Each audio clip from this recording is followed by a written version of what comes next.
Welcome to the Big Week in Gaming podcast. And what do you know? It's been a big week in gaming. I'm Intergot for episode 41 on Sunday, the 25th of April, 2021. As always, I'm joined by the official P3 nominated and approved Xbox Hall of Famer and #1 challenger to the mantle of the greatest Xbox RPG player in the world, Swinny. Hello. And the game-loving, grind-hating, two $1 coffee drinking, gamer, anti-gamer, and slightly less interrupter-in-chief, Mike. Hi, and I did not write that into the run sheet. That wasn't me, I swear to God. In this week's show, Sony did it. We'll be discussing the Xbox Beta, Xcloud Beta launching on iOS and PC, Sony backflipping on their plans to shut down the PS3 and Vita stores, and Swinny's hands-on early impression.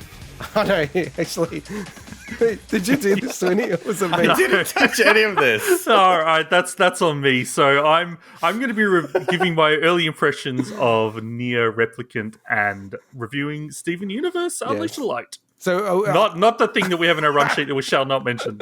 Well, no, I'll just mention it quickly. I was one of the people who got in the Pikmin AR app beta program because they invited Australians to it. So I don't know why I was picked, because I think you guys signed up diligently, You right? never get picked for anything. I remember back in high school. I know. You were never picked for footy and stuff. I know, I was always picked last. You're right. Yeah. I guess, are you really picked if you're last? You're probably not, right? No. You're blessed. You're... So yes, I got the Pikmin invite. We were going to talk about it, then reading all the terms and conditions. I'll go to jail, Nintendo jail, if I do. So I'll just summarize it. It sucks. Okay, thanks. And a quick update before we go. So Oculus, they had their little showcase. Resident Evil 4 VR looks really, really sick. I'm really looking forward to that. I'll be getting that. And they also announced through another showcase, the Great Ace Attorney Chronicles are launching. So these are some of the games that were Japan only. They're finally coming out to Switch, PS4, and Steam on the 27th of July, 2021. So that's pretty cool. I'm looking out for those ones. This week, Mike, what have you been playing?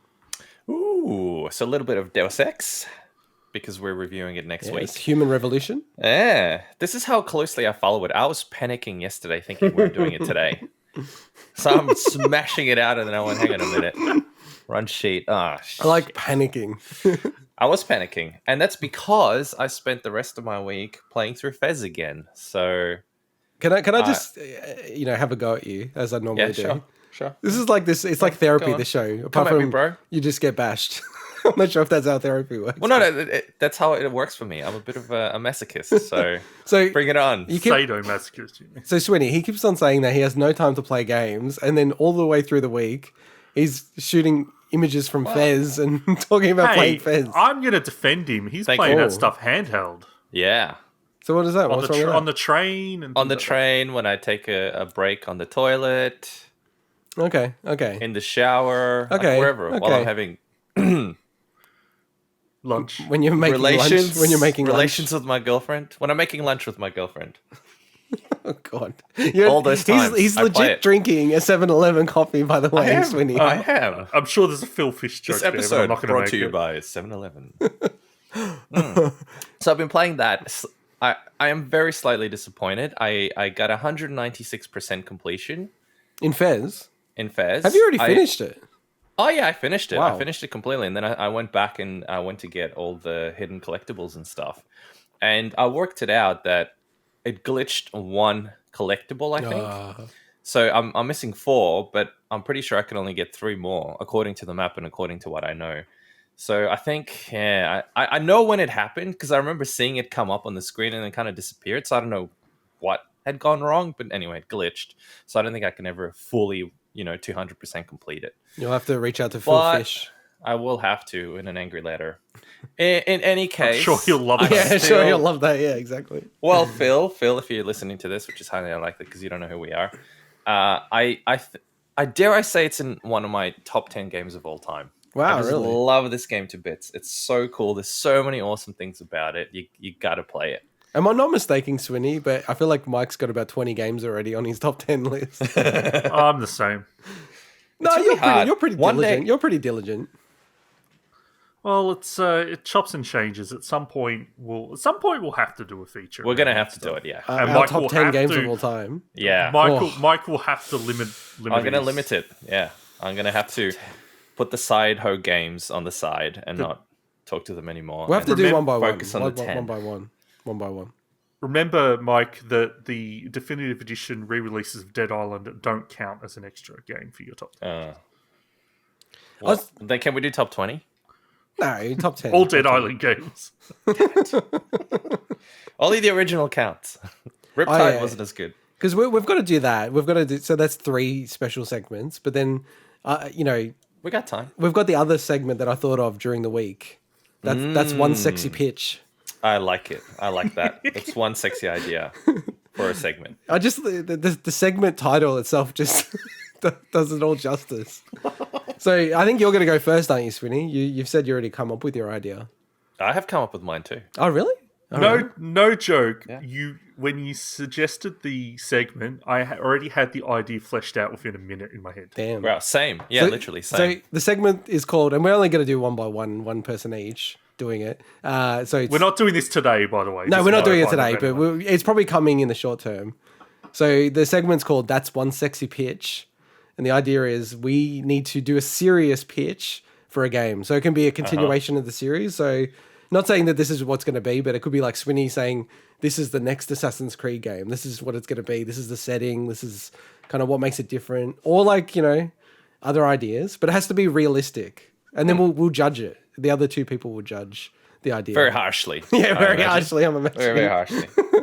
Especially from you two. So it can't be ridiculous. It can't be just like Mario is in the next Last of Us game or something like that. It has to be It's not a possible. bad idea, It actually. has to be possible. Has to be possible. So you've been playing anything else, Mike? No, it's kind of just those 2 mostly. Yeah. Yeah. No, I played a little guys? bit of Deus Ex and finished it. I played a little bit and finished it. No, I'm saying this week. Obviously, this you week. were right at the end. Yeah. Yeah, I was right at the end. And then I was really excited. I knew that you hadn't finished it. So I reached out to Swinny. I'm like, hey, what did you pick as the ending? Because you've confronted with a choice of things, I'll just say. Which, right? by the way, makes no difference because there's no canon in the sequel to the game. That's not true, actually. They're kind of like, they've kind of gone on the record to say there is a preferred option, and then they've backed out of that statement. But I mean, like, you can't. It's not like Mass Effect where your choice actually True. carries true. over to the next Yeah, game. true, It doesn't true, matter what true. you pick because Yeah, if you that's play the true. next game, Mankind Divided, Yeah. you're not gonna.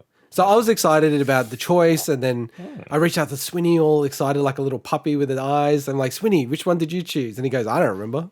Yeah, because he's not playing it again. The sneaky. I'm like, wow, this game's had an bastard. impression on this guy. You're not been- playing it again, are you, Swinny? It's been 10 years since I played it. Unacceptable. Well, play it again. It's been 10 as well. As I clarified when he asked me, I got all the endings because I just did the save reload to get all the achievements. So course. there Oh, is of course no you did. there is no canon. Well, what I'm going to replay the game 2 entire times again. Or you could, not No, worry 3 about times. achievements. But spoilers. 2 entire. Oh, okay. But basically, I Well, so I you don't play remember again which 2 more one. times. Like there's no canon Swinny ending. What happened to your lights, Okay. Mike? Oh. So I'm looking at Mike on the screen, and Wait. his lights have gone out. You know what happened? What happened is a certain other person that lives with me, who happens to be my girlfriend, can Yeah. also control them. So she probably turned them all off. That's Oh, awesome. that is awesome. That's awesome. I She can want her control to it. mess with your lights the That's whole so show. awesome. That's awesome. So I played that. We'll talk about it in a sec. Okay, we're back. So Monster Sanctuary, I installed that, and yeah. So like the updates come through, and then other than that, I've just been smashing Skyrim. And I thought I was like closer to the end of Skyrim than I actually was. I'm pretty close to the end. I'm almost at the final boss kind of encounter. Wow. So Hey, look, I am honestly impressed. You have a family. I do. You have 2 children. Full-time job. You have a loving wife. You both work. Questionable. You What, you work are- for the loving? I'll You just are- leave it at that. Ambiguous. Either one, questionable, yes. You both hunt things on eBay 24/7. Yeah. How do you find time to finish a game like Deus Ex and LA Noire and what else? Skyrim. Well, number one, It's insane. I don't watch. I don't know how you do it. I don't watch any TV. Like literally, like zero TV Wow. Okay. or fair enough. movies or That anything helps like a that. lot. Yeah. So And then, you have free time, and then I just make sure that I'm playing games like a slave I've got the answer. with no joy. Yeah. What's the answer? Wormholes. And I have to say as well, Mike, there are times where I play Deus Ex until like 3 a.m. in the morning. Whoa. So okay. I was just like... But that's because you don't actually work the next day, right? No, I did work the next day, but I was just kind of like on a roll. Work. Work. Yeah, I did. My beautiful singing is probably going to pick up and give us a copyright strike. And Swinny, what have you been playing this week? So I've been playing a very weird mix of games. Two of them I'll be talking about on the show later. So the first one is Steven Universe Unleash the Light, which is turn-based RPG. I'll be reviewing that later. So I didn't even know it was an RPG. I know nothing about this game. Just assume it's only RPGs he plays. Well, I did talk about it last week at the fact that it was an RPG. Oh, that's so okay. I will forget you that. did.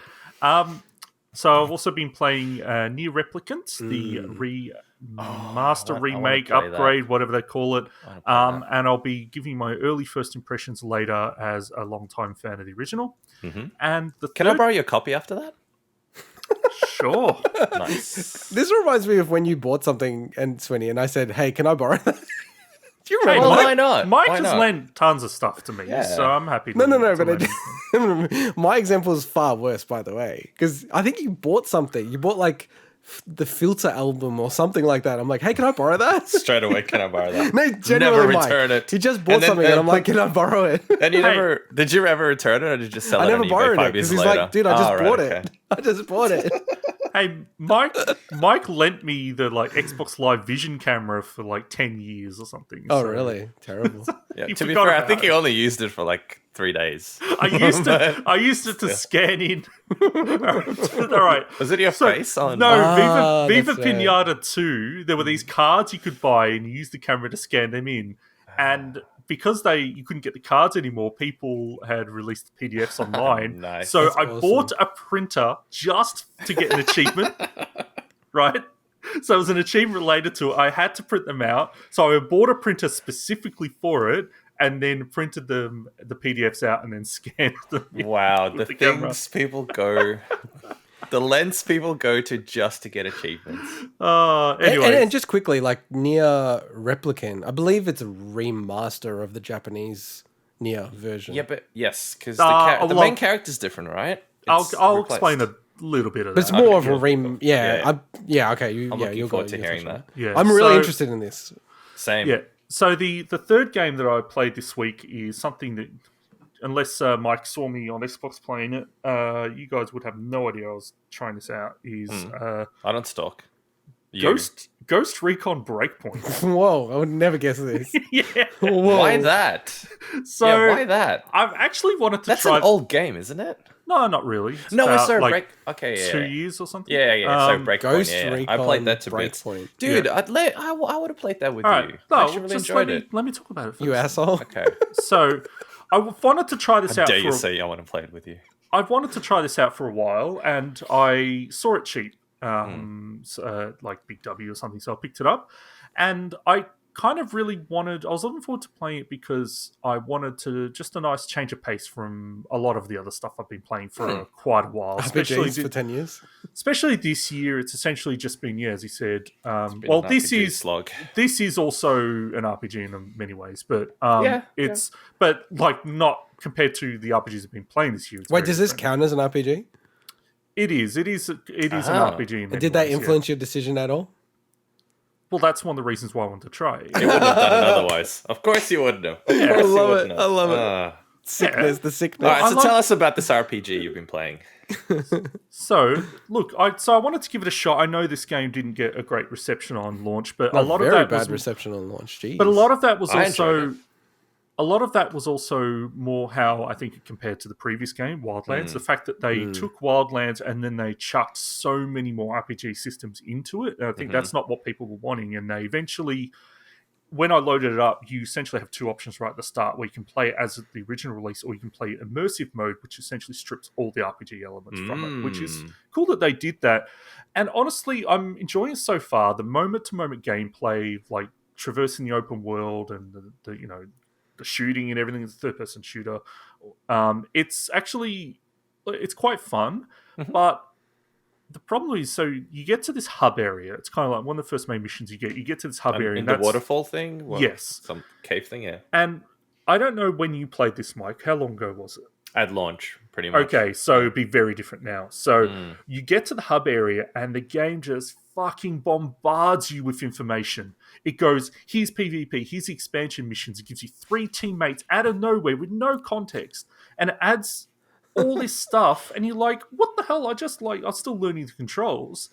And it just adds all these menus, and it's just so ridiculously complex. It's overwhelming for new people. Sounds like Monster Hunter Rise. Yes, but it's like, I understand I'm coming to this game late in its life cycle, so they've added all this stuff, and the place where they trigger all that is in the hub area. So you're getting all this stuff in one go. I love when that happens, when all the updates come through and there's like 100 updates. But it's not just, update in a menu. It plays cutscenes for a lot of these updates. So you're getting this cutscene out. It's going, what is going on? No, I actually do remember that as well. I feel like they don't test it for new people that are new to the game. No, they don't. They just test it. It is for totally... people. I don't get it. It totally alienates people that are just like brand new to the game. And I understand... They need to find a way to introduce that into the game, but it's still fun to play. I'm going to put quite a bit more time into it and see what I feel like. I'd love to join you. So what I wanted to do was play through like a lot of the game, just see how I feel about it, and then say, "Hey, Mike, have you played this?" And then reach out. Yeah, I have. I'll join you. I don't know what level or what's been happening since, but I'll join you. Playing that at the same time as playing Steven Universe is like the opposite style of game in terms of like style and theme and everything. Is really weird. But by the way, just on the topic of games being updated, I chucked on Destiny on the Series X because you can get the expansion passes and stuff as well on Game Pass, and I just wanted to start again from scratch, go through the story, play it all over again. I'm confused as hell. I cannot for the life of me figure out how to just play the story again. Are you talking about Destiny 1 or Destiny 2? Destiny 2. You start the game and you can do that first mission, which I remember. You can, right? Because they've removed parts of the game. They must have. It's so confusing. No, they have. I'm really, really super confused, which means how am I supposed to get the story of what's going on? I don't think you can. You can't. It's so weird. So a player jumping into it, either I'm totally missing something or it's confusing as hell. And it's doubly confusing because they took out a main character. So you had I don't even remember what the name of that character was. It was that robot chick that the stranger or something. I forget the name of her. And she would appear at random times in the very original story. And now it's like some other dude who's replaced that character completely. So I'm like, cool, awesome. I can re-experience the entire story and have him actually make more sense. No, it just like automatically jumps to this other part. And it's confusing as hell. And it's such a shame because I would have loved to sit down and actually play through the story, play through the expansions, do all that, but you can't. Well, definitely some of the expansions you can't play through anymore because they've removed it from the base game. Shame. I'll just watch it online because I'm curious just to see how it went and what they added and stuff since I played it. I can understand how a game like that could be super addictive. You know how there's people that's the only game they play? Like I was doing with Rocket League, but I could really imagine that with Destiny, Myself and another one of our mates, I'm going to do a shout out to Liabio. Him and I used to play fairly religiously, and it was a problem. It was one of the things that, I'm not going to go into details now, but let's just say I got into some serious depression because of that game. I had to see people because of it. But in saying all of that, I wanted to go back and check it out. And see how it went. Whoa, that's a tone switch. I just love how you're like... I was suicidal because of that game. And then I'm like, hey, well, I should try it out. So I was checking out this game. What the hell? Oh, man. It's funny because it's true. Really dark. Anyway, very quickly. So... I was trying to check, but I can't find it. But wasn't there meant to be like Destiny 4 by now? Or Destiny 5? Isn't that what we were meant to be up to? Man, I don't know, because they ended up just... Look, honestly, it's basically Destiny 1 that they kept changing. That's what it feels like. It feels like it was just Destiny and they kept changing it and adding things to it and stuff. Like my brain, I played Destiny 1 and it's so bizarre. I don't remember what Destiny 1 was and what Destiny 2 is. Like, I think it's that's more of a you problem than merge. them just I know. upgrading. That's what I'm thinking. Destiny No, maybe, 1. but I feel like it's just merge. It feels like it's not. It's like it was like an.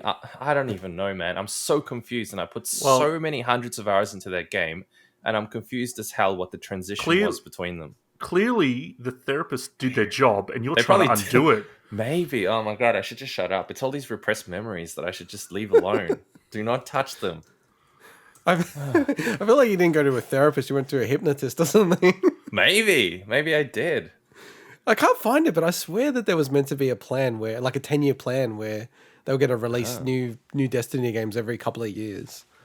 Yeah. Well, I mean, all that stuff would have changed anyway because, they're under Activision, now they're not, and all that stuff. Yeah, that's what I'm saying. As part of the deal with Activision, I think, and I'm pretty sure they announced that they were going to have like Destiny 3, Destiny 4, and not do expansions to the base games. But also, decision to go free to play wouldn't have been factored into those original plans, which means, you're going to extend the lifespan of that stuff. But... Yeah. Anyway, I reckon we should talk about some news. Jump into the news. So our first bit of news is that Sony did a complete backflip over shutting down the PS3 and Vita stores. So originally, the PS3 and PSP store were going to close on the 2nd of July this year, and the Vita store shortly after on the 27th of August. They have decided they will proceed with shutting down the PSP store on the 2nd of July, so that hasn't changed. But with PS3 and the Vita, they have backflipped and essentially not even said what they're going to do in the future. Now, it seems obvious that they will shut it down eventually, but they will not shut it down at the moment. So they did post something on their blog, as they are prone to do. And so this is quoting from them. We see now that many of you are incredibly passionate about being able to continue purchasing classic games on PS3 and PS Vita for the foreseeable future. So I'm glad we are able to find a solution to continue operations. So this was actually published under Jack Ryan's name, the head of Sony. I'm waiting for Swinny to correct me. I'm not gonna mention that. Jim Ryan.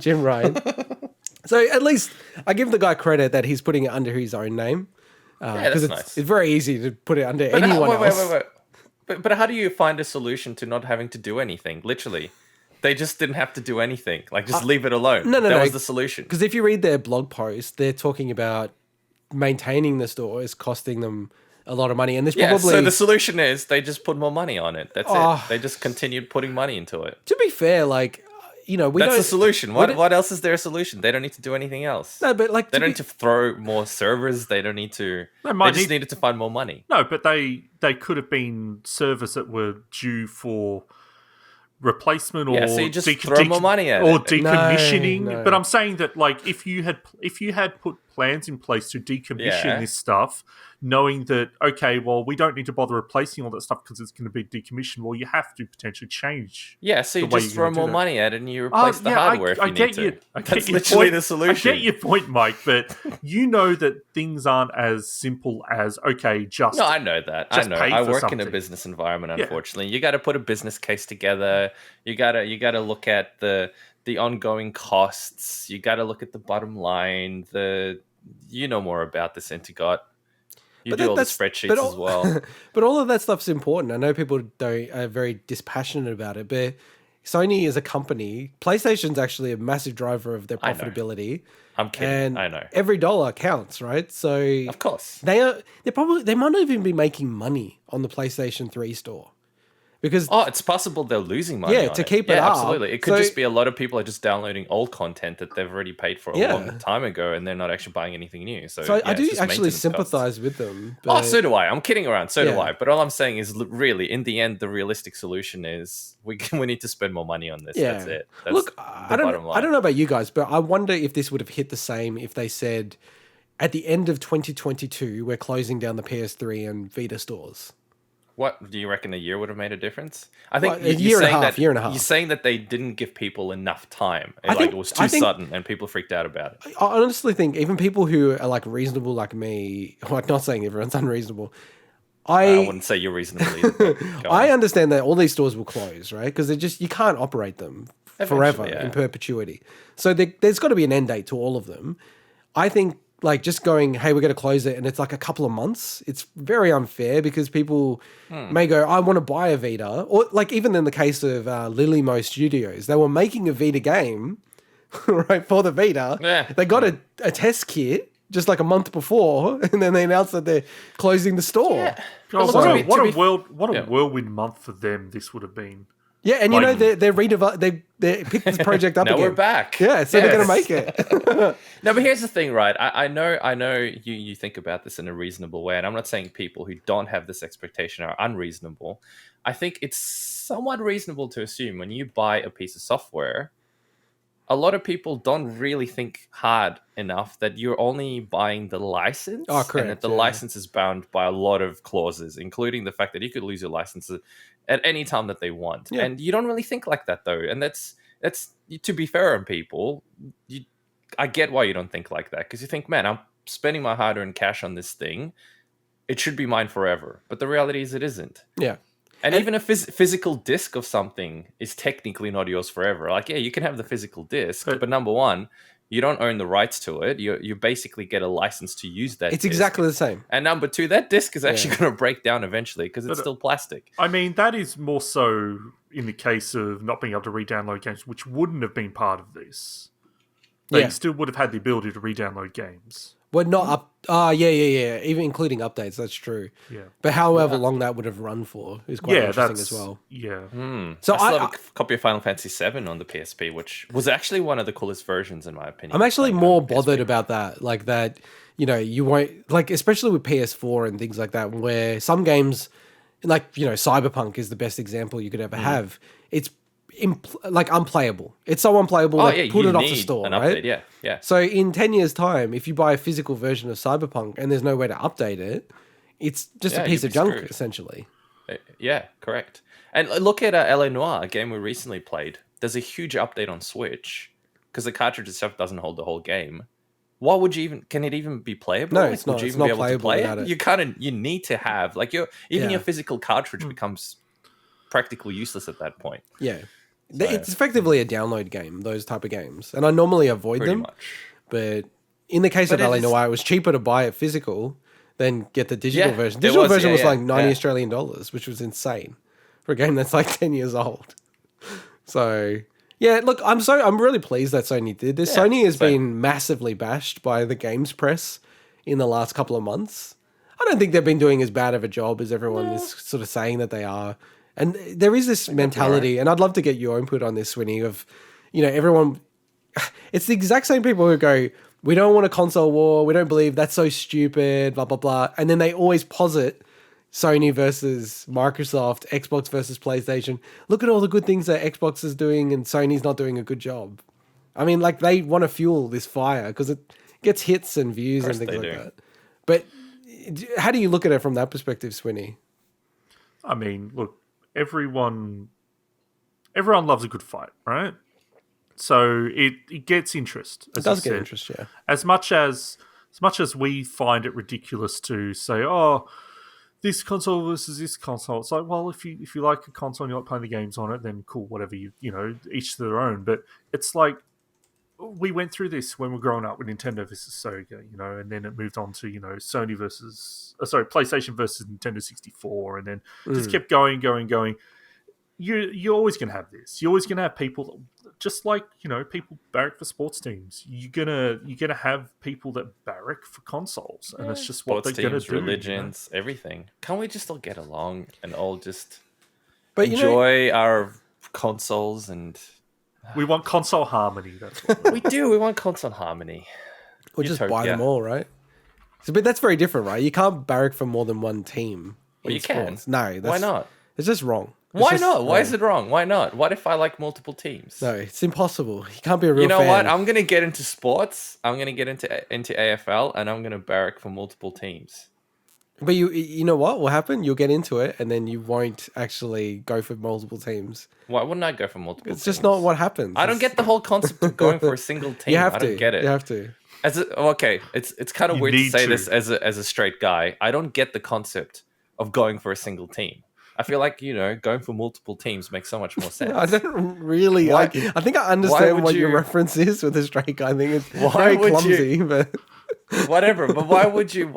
I just don't get the whole mentality behind. Oh, it's us. This is my team. Because that's the whole point of it. It's meant to be an us versus them mentality. It's meant to be but why like can't us versus you, a universe, you know? Why can't you have multiple us's and then you go 1 week I'm going for this team. So what and the happens when next they week- play against each other? That's the beauty of it. That's when it becomes ultra interesting No, because all of a sudden you're like super torn. No. And you're like you're fighting against your own psyche as to who is the ultimate winner in your own mind. I get what Mike's saying, but there's no pansexuality in sports. Well, there Thank should you. be. Oh, wow. There should Even the contrarian, he can't even get his contrarian juice going on. I think that there should be. I think people I'm should amazed. just be more willing to be open to the idea of supporting multiple teams in the same thing. No, can't happen. This whole us versus them mentality is just bad. So going back to this, and I would actually love for people to come at me, or like not come at me, but like raise this in the comments if they get to this point of the video. Oh, they will. Is I was actually looking at buying a Vita. Then so what I do is I look at, okay, Vita, cool. And then I'm like, okay, what games are there that are on Vita that I can't get anywhere else in a reasonable way, right? So, I do this always when I buy stuff. I'm like, oh, do I really need it? Like the PS3 is pretty cool because there's still some games on the PS3 that are only playable there, or, the experiences that you want to have there. So I was going through Vita and I'm like, it seems like an extremely short list of games. Of exclusives. Yeah, that are worth it to get it. So Man, I had it for such a short period of time. I don't even remember what's on it. I mean, like the Uncharted game, like Uncharted Golden Abyss. It's kind of interesting. But there's a lot of games that I'm just like, you can get the experiences other places. Like Persona 4 Golden is probably the number one. That's on PC now as well. Oh, okay. So there's alternatives. Whereas like with the 3DS, there were certain games that only came out on the 3DS, and I'm glad I got it again. Yeah, exactly. But there's actually quite a few cool exclusives. If you think at the time, though, this was the only way to play these games handheld. Yes, for sure. Which is an awesome experience, by the way. Again, equating it to the Switch, the handheld is what I do most of it on, and I just love the feeling of playing certain games handheld on the Switch. Just going back to this store. Look, this is obviously a fantastic backflip. Yeah, but there is part Sony. of me that's still, I think this is the mic creeping in. What? It's like, it's inching in. do you think that there's part of them that anticipated this backlash to then make the future plan so that when they go to shut them down in the future, they've already been through this and now they've we gave an extension. I feel like, of course, they're going to plan for a backlash. It's not like they go, "Oh, we're just going to shut this thing down. No one's going to give a shit." No, I think, but of course, they knew it was gonna happen. Plan to have this backup date option in the future for shutting down whatever that might be. I won't reveal too much information, but having worked at a lot of corporates, there's only been once or twice ever that they've been a bit nefarious like that. And that's not how they do it. They don't announce it and get the backlash. What they do is they just leak it to the equivalent of IGN, and say, hey, we're going to shut it down. And then people go, oh my God, this is unbelievable, blah, blah, blah, blah. And then they make the worst version. They give it to IGN and then they come out with a lighter version of it. So, they'll do something like say, we're going to shut it. And it kind of happened maybe to a degree, how the story actually got published beforehand. But typically what they'll do is they'll go, we're going to shut it down by mid-year. And then when they actually do it, they say, oh, it's going to be shut down by the end of next year. And everyone's like, well, it's kind of reasonable. They're shutting it down the end of next year. A lot of the heat goes out of it at that stage. I think this was just a stuff up because Jim Ryan, he just does not believe in the legacy content. He's been on the record as he's just not interested in it. And I'd imagine, because he's not a gamer, I'd imagine he just looks at the numbers and goes, this is not selling. No one cares about it. And they're getting confused between people caring versus actually making money. There's a lot of people that care about this content, but they're just not buying it. So, you won't see that through the numbers. So I don't think there's almost any chance that they did it like that. They would have done it in a different way if they would have wanted to do that. All right, let's jump into the next story. I'm actually really excited about this one. So Xcloud Beta is available on PC and iPhones, and it's been seeded with influencers and lots of other people and very, very lucky people. I don't think any of us have been invited. Is that correct? Well, yeah, so I guess we should talk about the fact that they've done this differently from previous previews. So before you could sign up to be part of it, and then they would accept you or not. Indigo, I'm looking at you. That took them a long time. Well, I never let you got in. the email to say that I got in. I don't think I did And either, this time, Check now. yeah, they've been proactive and sending out invites to people, so they're not letting people just like register interest for it. So it's an interesting approach, and yeah, that is definitely does not include myself, even though I'm part of. I guess maybe they also looked at people that are already using the service or have registered for, let's say, because I registered to use it on Android. Yeah. Maybe they'd said, well, let's not bother including people that have done that. But Maybe. I never thought about that. You're right. Yeah. Shit. But I don't know how widespread it is. I think it's across 22 different countries that they're kind of doing these invites. So yeah, and we should just say simplistically North America, Europe, South Korea, and I believe not Japan. So they're the ones that are in the 22 country. I had to look through it because Australia's not in there. So it's like a weird position that we're in, right? So Australia doesn't have Xcloud, but if you ask for it, you pretty much will get it now.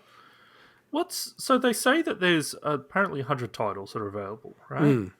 That is way more than I can access on my preview program. Like, yeah, because the preview, the preview is like nothing compared to what the full-blown American version is. Yeah, but they're saying like does the preview not? Is that not kind of on the level of the beta? No, I mean, they're both. No. Okay. No. Right. Well, it's just like there's games that they've got that they're saying it's like, man, like you want to play them. Well, the thing is like there's some good games in the preview I've got, but it's like, man, like there's a lot more games that I'd use it more if there were more games on there. Let me just put it that way. I have to say, this whole thing has become very Microsoft-y. You know, Very where Microsoft... Very messy. Yeah, like, this is the biggest problem I always have with Microsoft. Remember that time where I mentioned a game and said, oh, it's not available, and it was like the exact same title, but there was 2 different SKUs in the system? And like, one of them was available and one wasn't, but... Like, why were they not merged? It made no sense. Well, that's because one is a version that has achievements and one doesn't. So it's kind of like, it's a bit weird that way. So they're kind of almost like 2 separate, versions. But that's not my problem, right? Like, that's just... I know, but that's just the technical explanation. Yeah, I get... Yeah, but look, and you know, I'm not the biggest fan of Apple, but there is like something about simplicity here. And there's a lot of stuff where... I find it very confusing to understand even what games are on Xcloud, because it seems to be multiple lists now. Yeah, and that's also one of the reasons why when we do our bargain bin, we kind of include, highlights for Game Pass additions and removals. I don't mention anything about this stuff because it's so messy. Like, it might be available in one region but not another. And so basically, it's just like, I've just... like 10-foot pole. Just want to stay away from that stuff, you know. But. Yeah, they need to very quickly get to a point where it's a bit like Netflix. Like, everyone understands that the Netflix libraries aren't the same around the world, but if I watch Netflix on my mobile versus on my Apple TV versus other, like on my desktop, it's the same content that I'm seeing in Netflix for me. It's not like, oh, I'm looking on a mobile so I can only play these videos. Like, that's insanity. But it's kind of where we're at with a lot of the stuff with Microsoft, which is kind of, I don't know, it's very frustrating for me.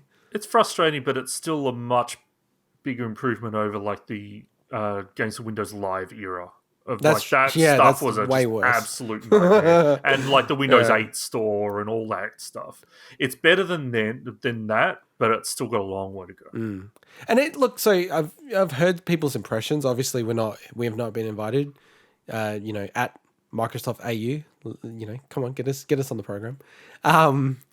But I have heard hands-on, and people said it works great. Like, it works, like Stadia and all these other services that are really good for what they're trying to do. So, yeah, I do not know how Stadia and Luna, the Amazon version of this, I don't know how they're going to survive. Like, how could they possibly survive against this?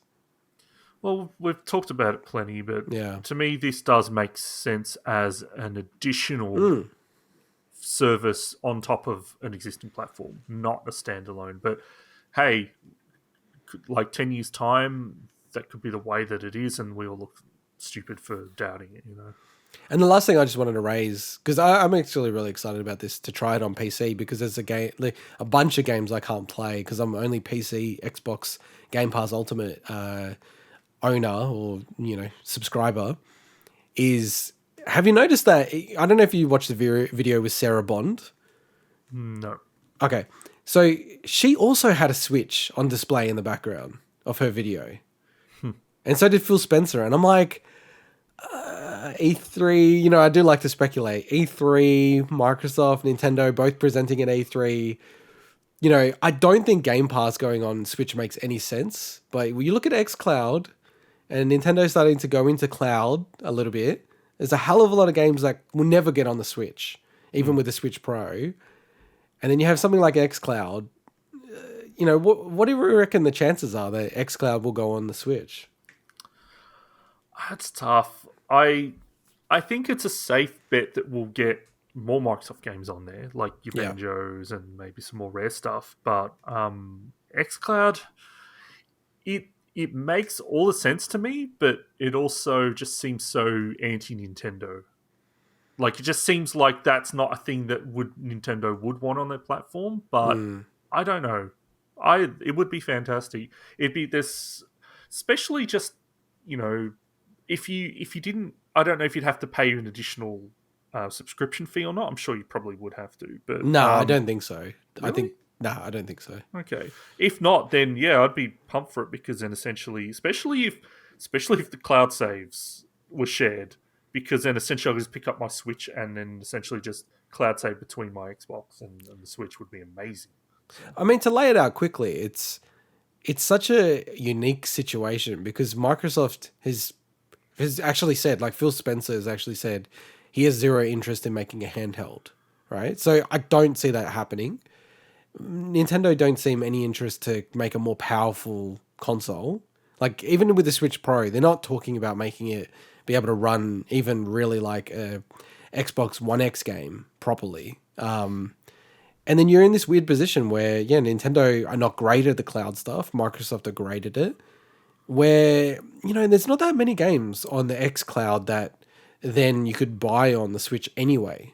So from a strategy point of view, I mean, like, it's actually perfectly positioned to happen. It's just Microsoft would be a yes. They're almost like guaranteed a yes. But it's what would it make sense for Nintendo to do the deal? And, is it they want to kick back regardless of if people subscribe or not on their service is, I think, where it's all going to be the sticking point.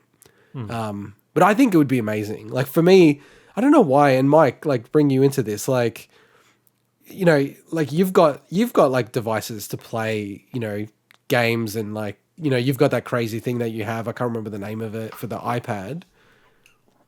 But this thing, yeah.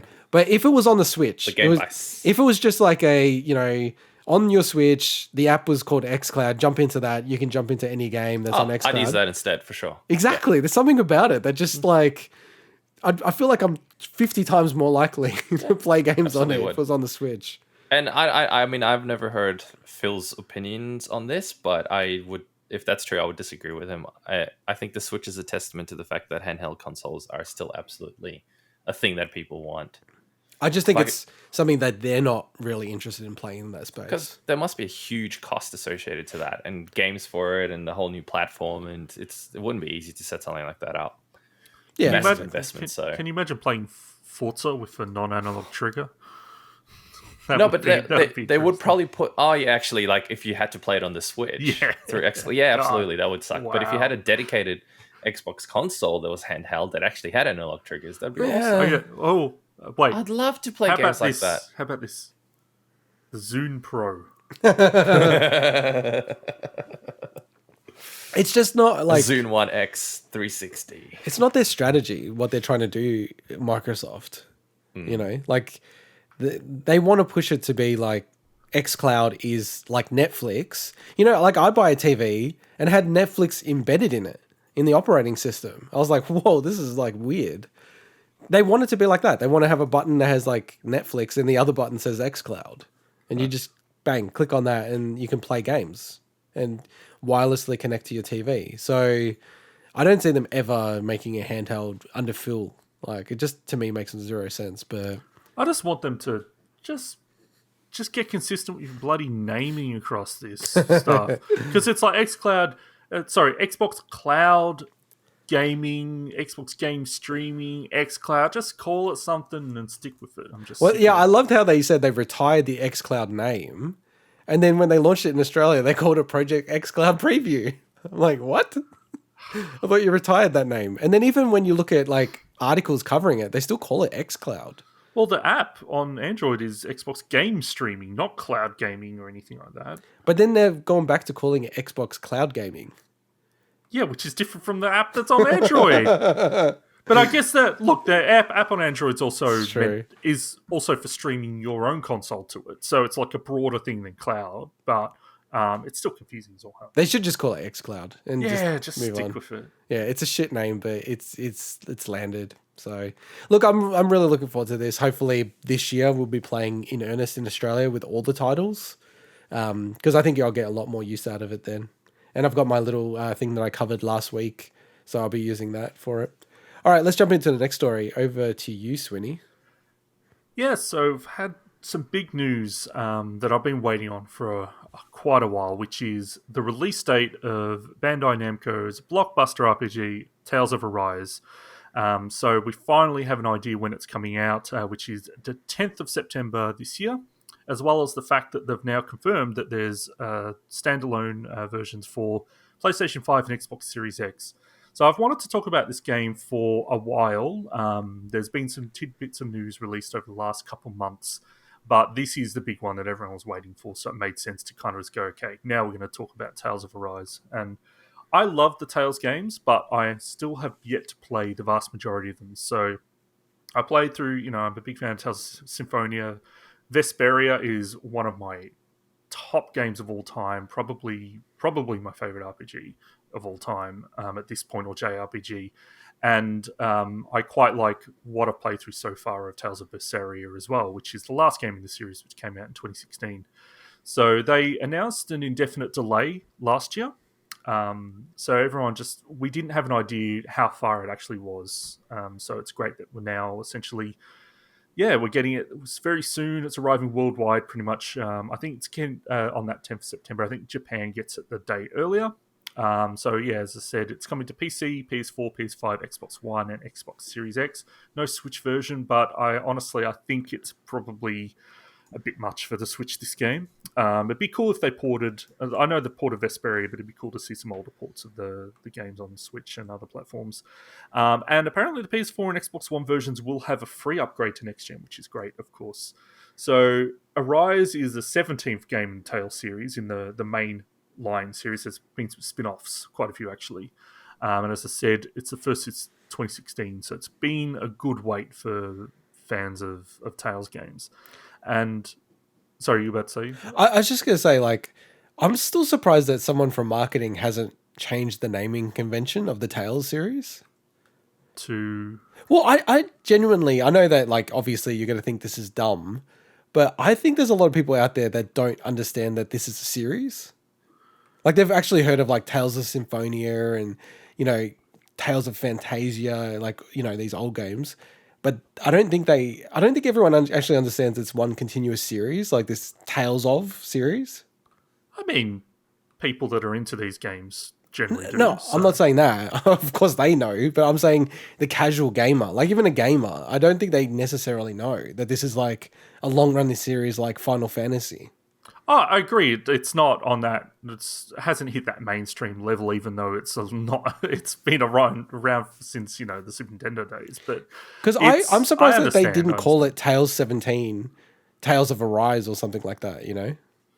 But I mean the kind of they got a naming convention early on, and they wanted to stick with it. So, but so alongside the announcement, they've shown off a new story trailer and actually a really good chunk of gameplay. And I've really avoided actually looking too much into what this game is, because I really want to be surprised with this game. And it was good to honestly kind of check out some gameplay for the first time. It does look very close to what I've played of Berseria, as opposed to the your Symphonia of Vesperia style of battle systems. But it's the game will also run at 60 frames or have options for 60 frames or 4K graphics options. I think we've said before, it's kind of like, well, that's probably what we're going to get for most games, either or. But the devs are really pushing this new, they're calling atmospheric shader. Now, obviously, it's just marketing lingo, but they're really pushing the fact that they've got this new graphic style to get more of a watercolor anime look to the characters in the world. And it will actually have the most anime cutscenes in the whole series. So that's actually been a huge part of the Tales games. They always get anime studios to do the cutscenes, and they're fantastic. They've even done movies, like they did a Vesperia movie and everything. And it's created by UFO Table, who've done the cutscenes for a whole bunch of past games, as well as Code Vein and things like that. But from a gameplay standpoint, so they've confirmed that Mystic Arts, which are like the super moves of the series, will return, and the combat includes a lot more like chain combos between the different characters in your party at the same time. So that's not entirely new, but there's a much bigger focus on it. But interestingly, so when you're actually out and exploring the world, the Tales games have been quite different in how they approach that stuff. And this one, your character can freely jump around and swim and exploring. So it seems like they're actually getting much more interactive environments and things like that. And apparently, it's a lot more seamless between battle and exploration. There's no victory screen anymore, which is interesting. I always like the good victory screen in these kind of games. But anyway, so pre-orders are available, and they've got a whole bunch of collector's editions. I did look at the collector's edition that EB Games currently have. You're getting it? Get it for the podcast. Honestly, I don't think it's worth the $300. No, don't do it. I don't think it's worth. Like, there was part of me, it's like, man, this is really good, but I'm Save not. your money. But I don't think the statue that's there is particularly like cool. It's not if there was Swinny, it's not $300. It's $400. Okay, $400. Has it gone up or? Really? I thought it was. I'm just checking it out. $399.95. Oh, okay. Well, then I'll fix that. Thanks Maybe for correcting me. Actually, I highly doubt it'll happen. You're right. Yeah. With the collectors of so are you more likely or less likely to get it now? Well, less likely now. More likely. I want to pay more. Hey, tell you what. With Cyberpunk, just on that note, I bought the collector's edition for like $450 or whatever it was. Which and now they're available for like $250 or something. No way, are they? Yeah, Shoot, they've gone down by $200. Oh, but ouch. Yeah, so that was a bit of a mistake. But anyway, I've seen the actual statue. I haven't opened mine yet because I'm too salty about it. But I've seen the actual statue, and it's really nice. Like, the quality is actually really good for a mass-produced statue thing. Really well painted. The guy actually looks like the character in the game. It's really, really good. Because to be clear, you have a limited edition Xbox One X console and the Cyberpunk 2077 Xbox. Yeah, can we not talk about that? I'm going to go. It's like $1,000 worth of Cyberpunk. So yeah, with this collector's edition with Tales of Arise, so the statue looks well made, but it just also looks really awkward. Like it's going to take up a lot of space. So of course they do. That's the point. Look it up. Yeah, but more so than most, because like the swords just look like they're massive. I'm just like, nah. You know what? If you get it, you have to do an unboxing video. We'll post it on the channel. Well, I'm not going to be getting it. Just check if it fits in a Billy bookcase. I'm not going to be getting it. It's not going to. Get it and then return it to EB. Wait. Anyway, Look, tell you what though. So I'm on the camp. I'm the good angel on your shoulder saying don't do this. But in saying that, now that I'm looking at the statue, it is kind of a cool looking statue. It looks sick. It is actually pretty sick. Steelbook, Swinny, Steelbook. Yeah. So if they had, they've got other versions, but none that kind of appeal to me. So any with a Steelbook, you're a sucker for Steelbook. Yeah. So yeah, I'm super pumped about this game. Yeah, cool. It's, as I said, Vesperia is one of my favorite games of all time. So really glad to finally be able to talk about it on the show. So if someone's new to the Tales of series, or the Tales series as people call it, what's the best one to get into? Look, for a beginner. Fortunately, with a couple of exceptions, the games are all standalone in their own universes, so you can pretty much jump in at any point. But I know that Tales of Xillia, for instance, was Zestiria was on special the other week. You know, check out the games when they go on special on PlayStation or Switch. Like Vesperia is, I will always say Vesperia. And everyone should play that game. Okay. So On Switch. Yes. So I've Nice. said that. I've talked about Vesperia so much on the show. Yeah, I know. I probably can't. I'll just be like a broken record at this point. So I always say that you always talk about it. That's why I thought Vesperia was the one that you're going to say. I think Vesperia. I saw Vesperia is on special at the moment on most platforms. So at least on PlayStation, I think. So yeah. I cannot recommend that game enough. And the last thing is, again, this game is built on Unreal Engine 4. It looks good, man. Unreal Engine 4 dominates Japan. It's crazy. Like, they do not use any other third-party engine apart from Unreal Engine 4. It's just unbelievable. Like, even Nintendo has games on Unreal Engine 4, which, I don't know, it's just something about that in Japan. I haven't seen much of this game, but man, it looks good. It looks great. It looks awesome. It looks really nice. It looks awesome. And the only thing I can say is... I would probably get the collectors because it looks like you get 4 exclusive cooking recipes. Cooking's a huge part of the Tales games. I wouldn't say that's worth it for that. But I don't know, man. I don't know. You don't know what they give you. Maybe like they give you lots of extra abilities and stuff. Worth $400. All right. Well, we'll continue on talking about wasting money in the next segment. So for the next news item, so we have the spiritual successor to the Game Boy printer.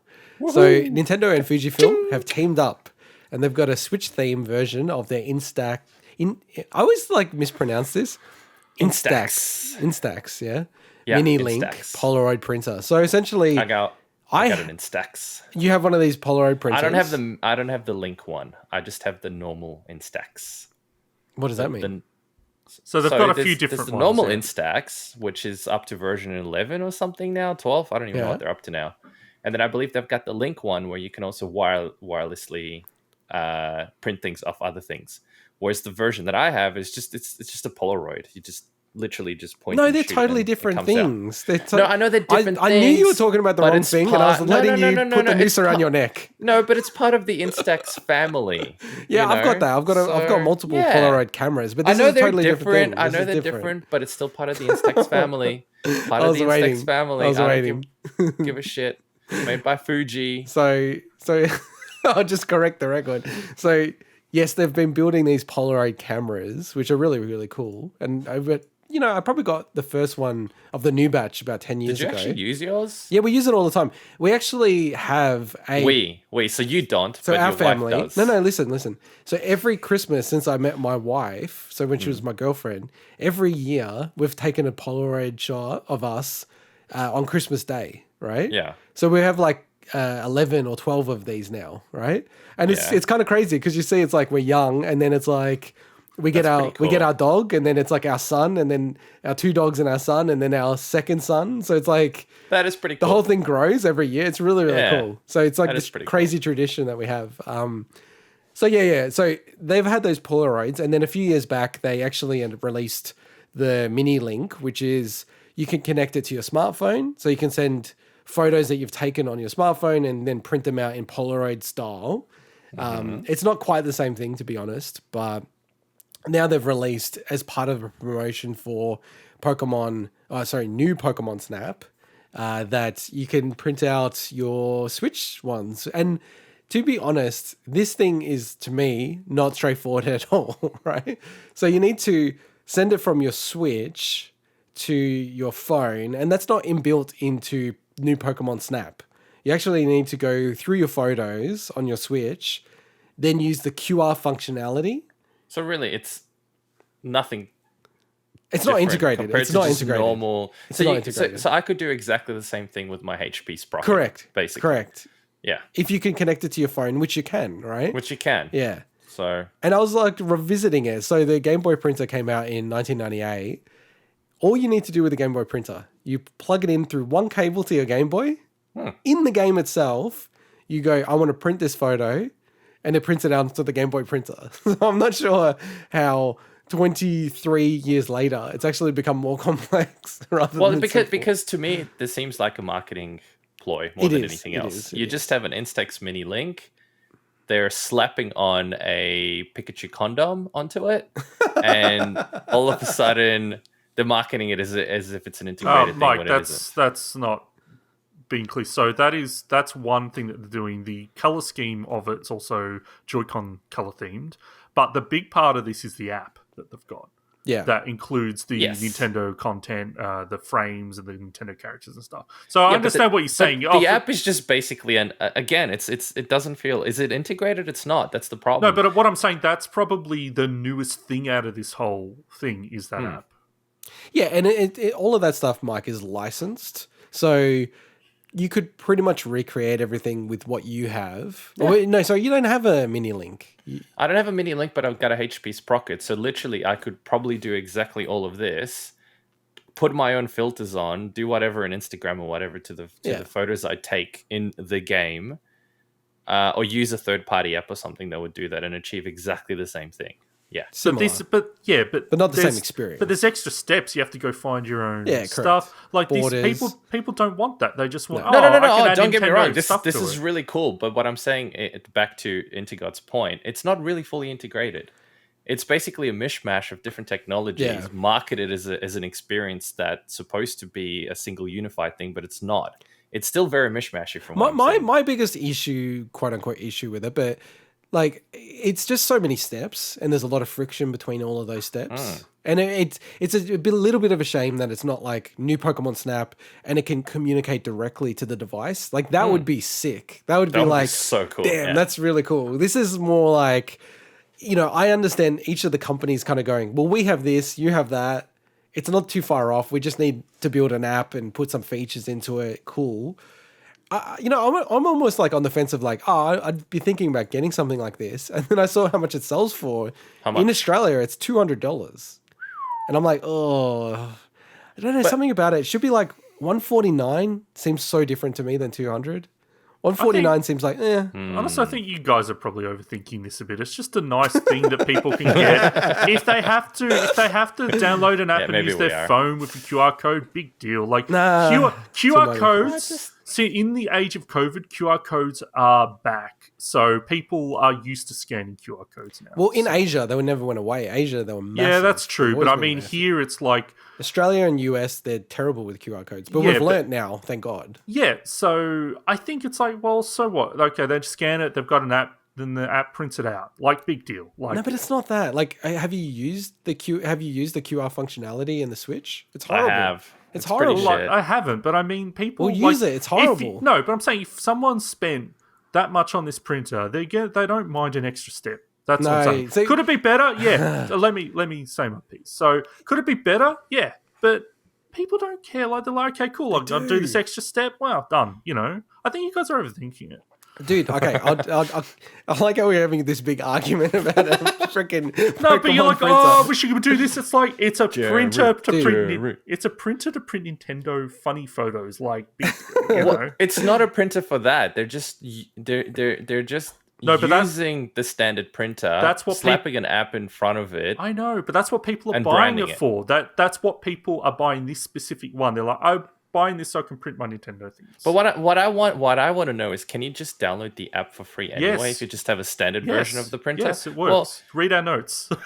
I would probably just do that. I'll find a cheap version of the same printer. Well, are they even like, wait, so what's the actual... I know they've got the Pikachu bundle. I like the Pikachu case though. Which does look... It is cute. I'll give you that. It's cute. That looks sick. I assume is that the $200 you were talking about? Yeah, that's the $200 standard one. Okay, and how much is the standard in Instax? In the US, it's $100, but I have seen those for like 150 Australian dollars before. Okay, so if you don't care about the Pikachu thing, you can say $50 and basically just get the standard. And if you do the currency conversions, they should be selling, quote unquote, if you convert it at about 170 Australian dollars. So they've got a $30 premium on it. No. So let me say my piece then, Swinny. Every step you put in front of people means they're not going to do something. Like, you lose like 10, 20, 30, 50% of people each step you put in, right? It's friction, right? So for me, it's like, if I actually took this out to show people, there's stuff that I've shown them, like the Switch, and they're like, damn, that like back in 2017. People are like, holy shit, that's cool. I really like how that works. You rip out the Joy-Cons, they're starting to play. People are like, oh, that's fun, right? if I'm going here, okay, wait, guys, I just gotta put my Switch into QR mode, and then I don't know if you know this, Swinny, but the way you join it, it's like you join a Wi-Fi network on the Switch. Now, guys, just wait. I gotta stop, and I gotta join the Wi-Fi network. And then now I've transferred it, and then wait, I gotta open up this proprietary app, and then I gotta connect it. Wait, it's not connecting to my printer. Well, I gotta get the Bluetooth. It's boring. It's not fun. It's like lame. It's like people will look at it and go, "This is shit." Like, so like the whole overall idea, it's awesome. It's just a shame that they didn't do something in the game, even if a QR code in the game or something. I don't know how the technology works. Like, anyway, that's my rant. So that's why you're wrong, Swinny. I'm just saying, if you bought this printer, like at that point, if you use it or don't use it, like you've already bought it. So it's like, I think that they sure could be better experience. Yes, it could, but they just want people to buy these stupid printers. Big wiggers come for our advice, and I'm saying this is a don't buy. Are you saying it's a buy? No. Oh, there you go. I'm saying it's a don't buy. I never said it was a buy. It's a useless freaking thing. You know, what are you going to use these bloody? What are you going to use these? Well, hang on. What are you going to use these photos for? This is where I come and disagree with both of you. So it's funny because, like, I agree with one of you in one way and another one of you in another way. I actually think for kids that, you know, have little diaries and collect things and do stuff like that, it's cool. I have to admit, like, I can imagine a kid getting like a little thing, and as they're playing the game, they're printing it out, and it's like, oh, I achieved this thing, and here's the photo of it, or I met such and such an Animal Crossing. And I'm actually flipping through the marketing material on their website, and what I find a little odd is I'm not entirely sure who this is marketed for. It's not for kids, man. It's not for kids. Clearly not for kids, because the two pictures I see of a person, really the two main pictures I see of a person at the start, those hands do not look like a children's hand. That person looks like they're like in their 30s or something, at least. So I'm like, okay, look, maybe. I mean, I'm not saying if you're 30 years old and you keep a diary of whatever adventures you have in Animal Crossing is bizarre. It's not. Power to you. Do whatever you want. But I just don't know, like, who's the target audience of this thing? Is it supposed to be kids? Is it supposed to be adults? Do they not even have anyone in mind? I don't get that part. But I admit, I actually think, as much as I wouldn't use this, it's kind of cool to be able to do this. There's other ways of doing it, and you don't need the whole bloody app, and you can bypass all of that crap. You can literally do it with some crappy stuff that I have at the moment. But I do think there's a market for it, and it's kind of cool to have that physical printout of something you've done in a game. I think we talked about this way too long. Let's move on. Just on the one thing though, like on the advertising, specifically Nintendo don't put kids in their ads anymore because they wanted to separate that perception. So you look at all the Switch ads, they're always like young adults, like 25 on average. But yeah, look, like I thought it was going to be cool, but yeah, I think we're saying no, yes. So I'm saying overall a no. Oh, okay. So no. We had a massive argument about it. Get a default cheap version of it. Get a sprocket. Does exactly the same thing, basically. All right, let's get on to the next story. So, Celeste devs, Extremely OK Games, very, very awesome name of a studio, have announced their next big project. They're titling it a 2D exploration game, and they've titled it Earthblade. So, in terms of their actual announcement, they've described it more as a vibe reveal. I don't know, Swinny, have you listened to the soundtrack or component of the soundtrack that they published? No, I haven't listened to that. I've just looked at the artwork they've released and the logo and Maddie Thorson's really cool. You listened to the music, Mike? What'd you think of it? Well, I liked it, but it's just a sound. It's a soundtrack. It's hard to get anything out of it, if you know what I mean. I kind of get the it's a vibe. The vibe thing. It's vibe. Yeah, but it's honestly, I can't associate that to anything, because there's games that had, you know, similar kind of music that were totally different kind of games in their own way. So it's hard to judge it. But all I can say is it sounded really cool. Like, it's the kind of music that I think would make for an awesome soundtrack. To me, like this, the vibe that I get from this is very SNES era. Like, big time. Like your Secret of Mana kind of stuff. You know, that's exactly the kind of thing that the logo especially is just like this. If that's what they're going for, they've nailed it. So, Well, they have to, right? Like, yeah. So I had Secret of Mana up on my screen as well. It's like, surely that is, yeah. Like these people, they're well into their games, and they wouldn't even show this unless people said, yeah, Secret of Mana is the vibe you're going for. Yeah. And do you think it's going to be that style of game? Because they kind of didn't really even say that. I don't think it is. I think that's just the kind of feel that they want from it. To be clear, this article, as I said, it's just a vibe reveal, but also just kind of talking a bit about the process of how they've selected this project and finding a balance between, what they call the unknown and the comfort zone. I think that's an awesome line. That's something I probably use in my day-to-day now. It's like, you got to find a balance between what you're used to and new stuff. And I think that I really, really like this article. It's such a good article. It's made me pumped for when they finally do the big reveal. They've said they're not going to show off much about the game at all until they've got a lot to show. So you really, which is really cool, I think. Yeah, I don't think like this whole studio and everyone involved has done any wrong at any stage. Like, I just go through all the stuff and the history and everything like that. It's pretty incredible. Like, they've just been on this mad streak. Well, they did release an Ouya game, but it made them famous, so it made them But it's famous. on everything now. I know. So it wasn't a misstep. See, we're talking about Towerfall. I just want to talk about the Ouya. That's yeah, no, even when I said that, I actually thought of the Ouya and that as an example because it actually propelled them to get known. And then they just released it on everything anyway. Yeah, so exactly. there was no downside to it. It was actually heaps of upside. Yeah. I'm super pumped. I love I echo your sentiment around the description because the way I normally say it is something along the lines of you need to push yourself to a point where you're just beyond uncomfortable. Right. So you're doing something and whatever it is, like exercise, work, learning, development, all those kind of stuff. You need to get yourself to a spot where you go, I just don't feel quite right about this.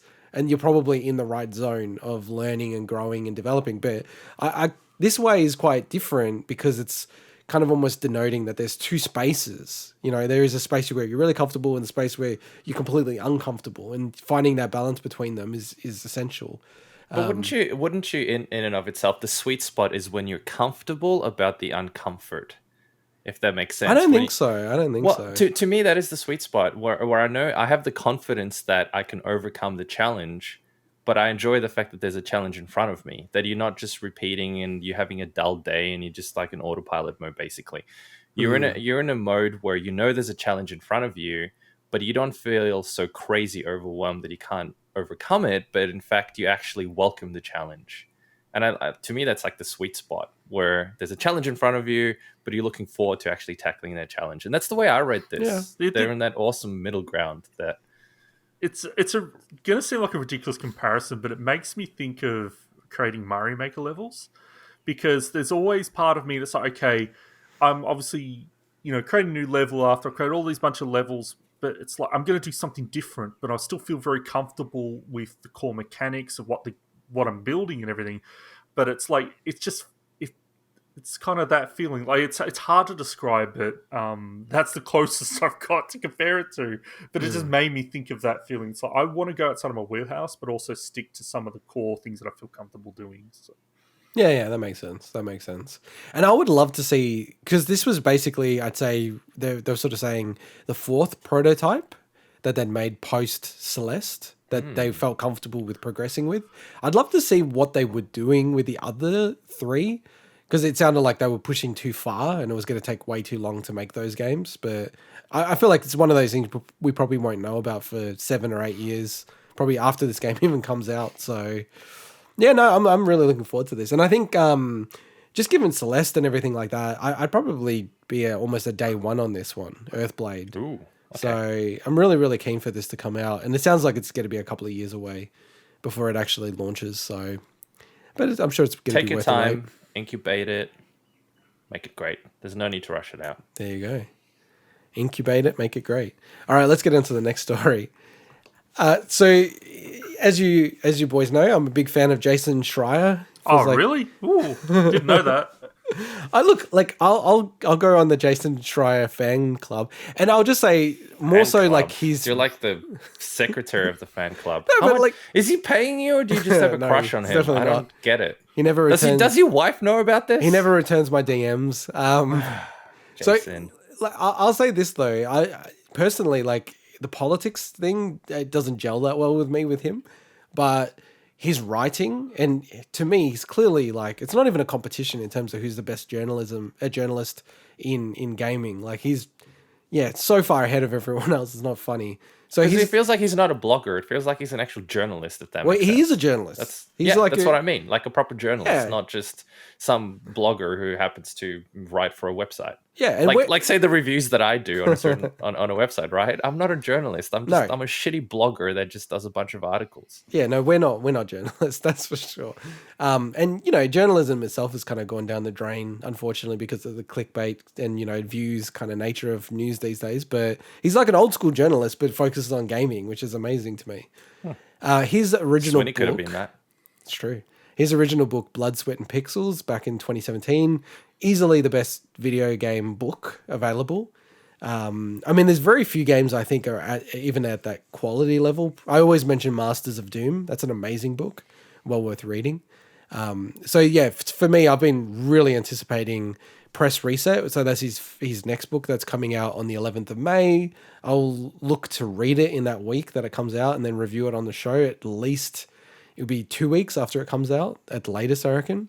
Mm-hmm. And this was actually an excerpt. So we'll just chat about the excerpt from the book. It got published on Bloomberg. I think this was one of the only articles that doesn't have the paywall on Bloomberg, from what I understand. Because I think I had a paywall. Did you? Yeah, I had a paywall. That goes kind of against it being an excerpt for the book and promoting the book. So I'm hearing this for the first time. Okay. So, essentially the piece covers the downfall of 38 Studios.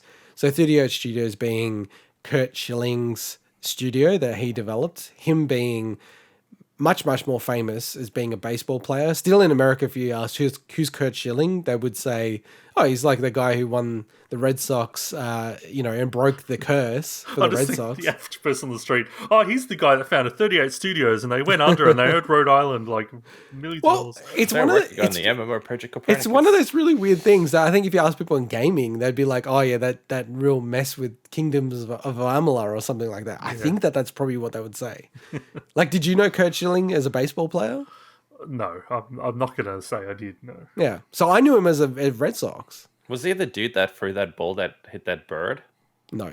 Okay. And well, I'd believe he wasn't. Like, I'm not really knowing what you're referring to. He's famous for playing, the article mentions this, I don't know this off the top of my head, but for playing with like really a bad ankle injury and like blood on his socks during like... Oh, Jesus. Yeah, the World Series game or something. Wait, did he play for the Red Sox during that period?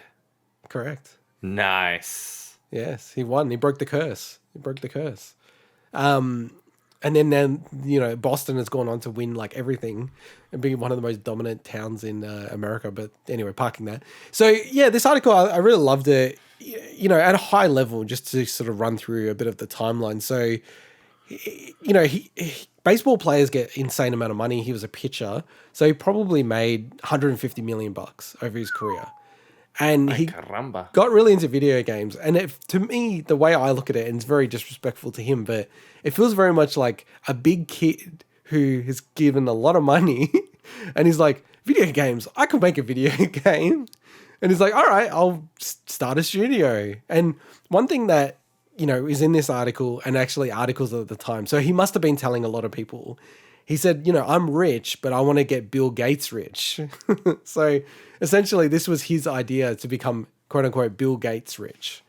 So, I don't know, maybe I'll run through it quickly, Swinny, but it's like they started the studio. He, in the end, put about $50 million of his own money in.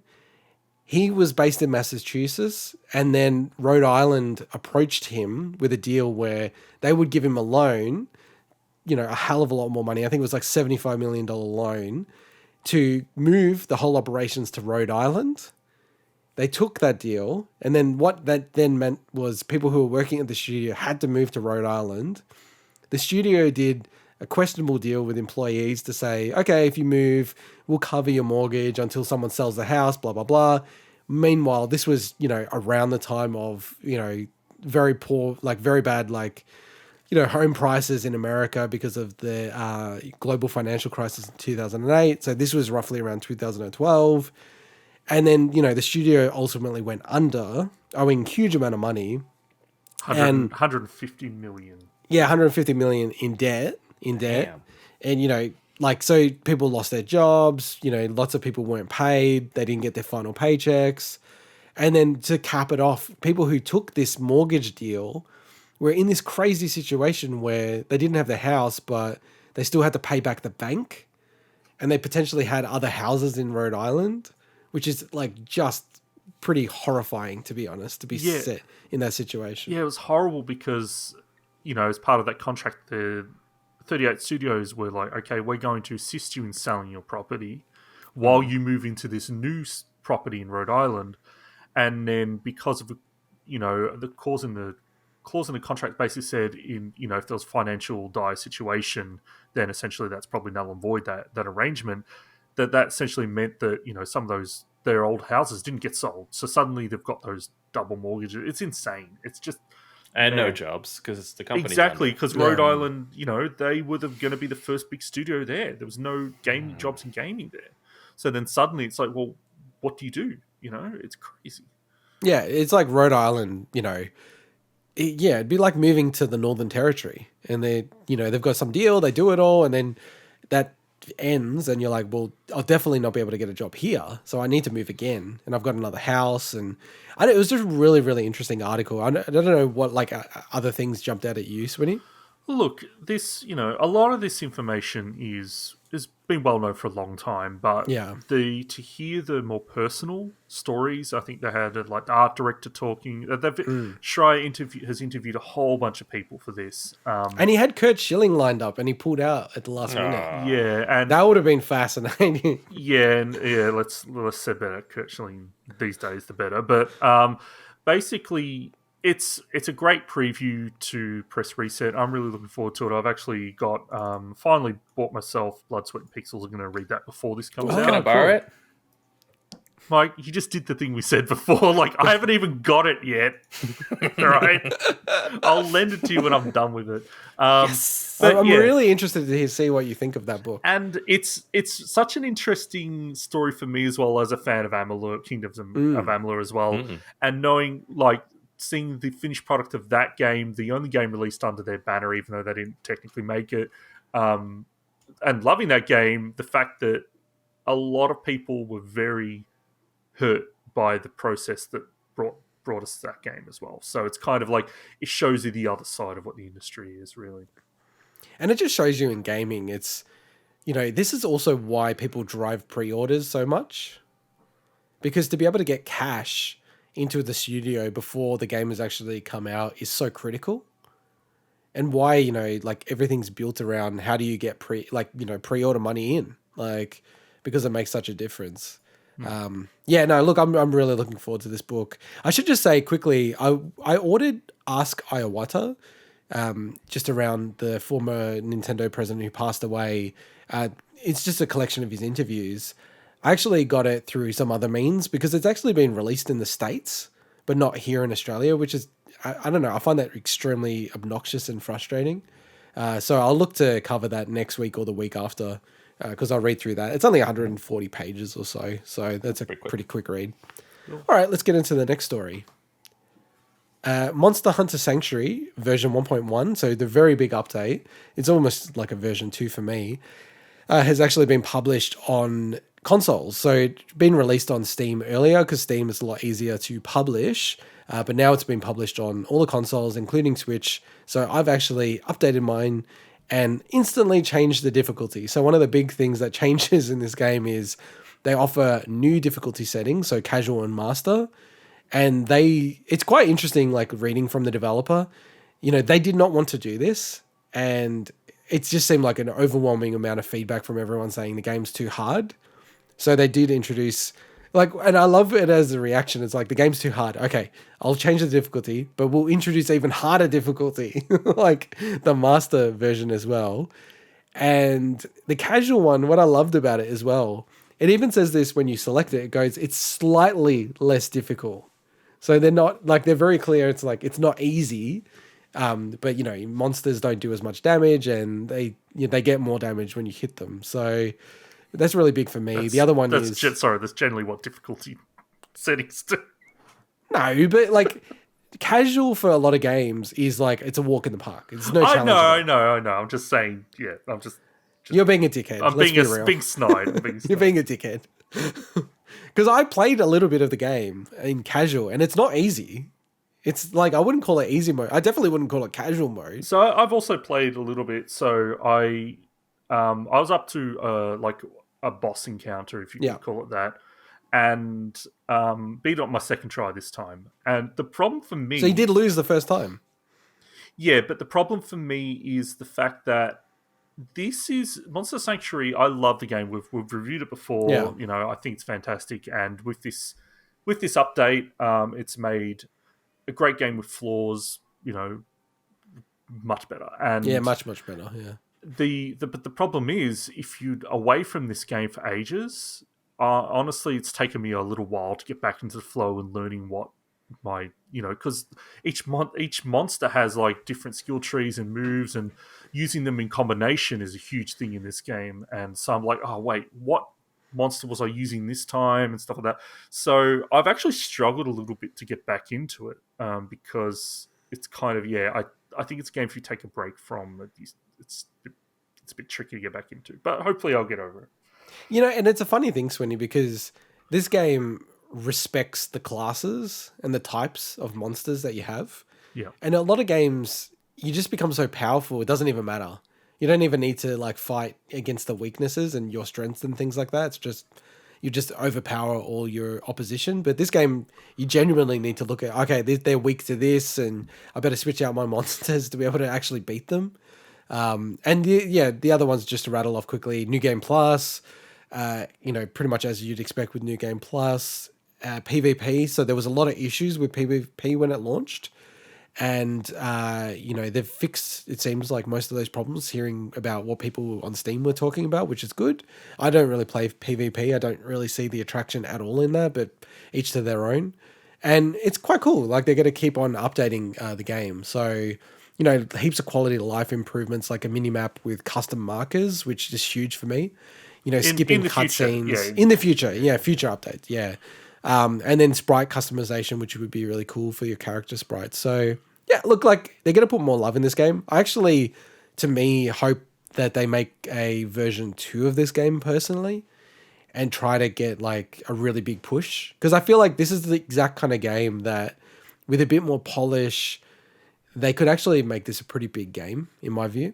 Well, when we talked about it last time, I think all it is going to take is for some streamers to pick this up. Yeah. I actually listened to Nintendo Voice Chat, so the IGN Nintendo podcast, and they've actually spoken about it in the last few weeks. So I thought that was really cool because they have a huge audience, about the same size as our audience. So no, we're bigger. Yeah, exactly. We are big, weak in gaming. So I was like going, oh, okay, this is cool. I just feel like the game, just needs to catch on with a few more people, because jumping back into it, I'm like, the animation is just so good in this game. It's just really hard. It just doesn't come across the same in video as it does when you're playing it live. And now you can finally increase the battle speed. Yeah, I know. I did that. That was the first thing I did as well. ×2. I almost cried when you told me you could do that. I feel like I've wasted hours because of that. So yeah, Swinny and I are big fans of this game. You should jump on it, Mike. It's on Xbox, and they've got the update now, so muck around with it a little bit. All right, well, let's go back in the past, boys. Let's go back to when we were alive and knew about these companies. Apogee is back. Kinda? So yes, a name very familiar with Mike, myself, and Swinny. Apogee. Growing up, seeing Apogee's logo, understanding Apogee, shareware, you know, Wolfenstein 3D, Commander Keen, Duke Nukem 3D. Not Doom, right? Doom wasn't under their publishing deal. No, they definitely would have been spruiking that like they had all these other games. Oh, yeah. So like growing up, it was totally different, eh? Like, you had this whole concept of shareware. It was almost like a demo, really. Like they'd give away the first level or first world, depending on how generous they were. Some far more generous than others. Felt like I never really needed to buy the game because of it.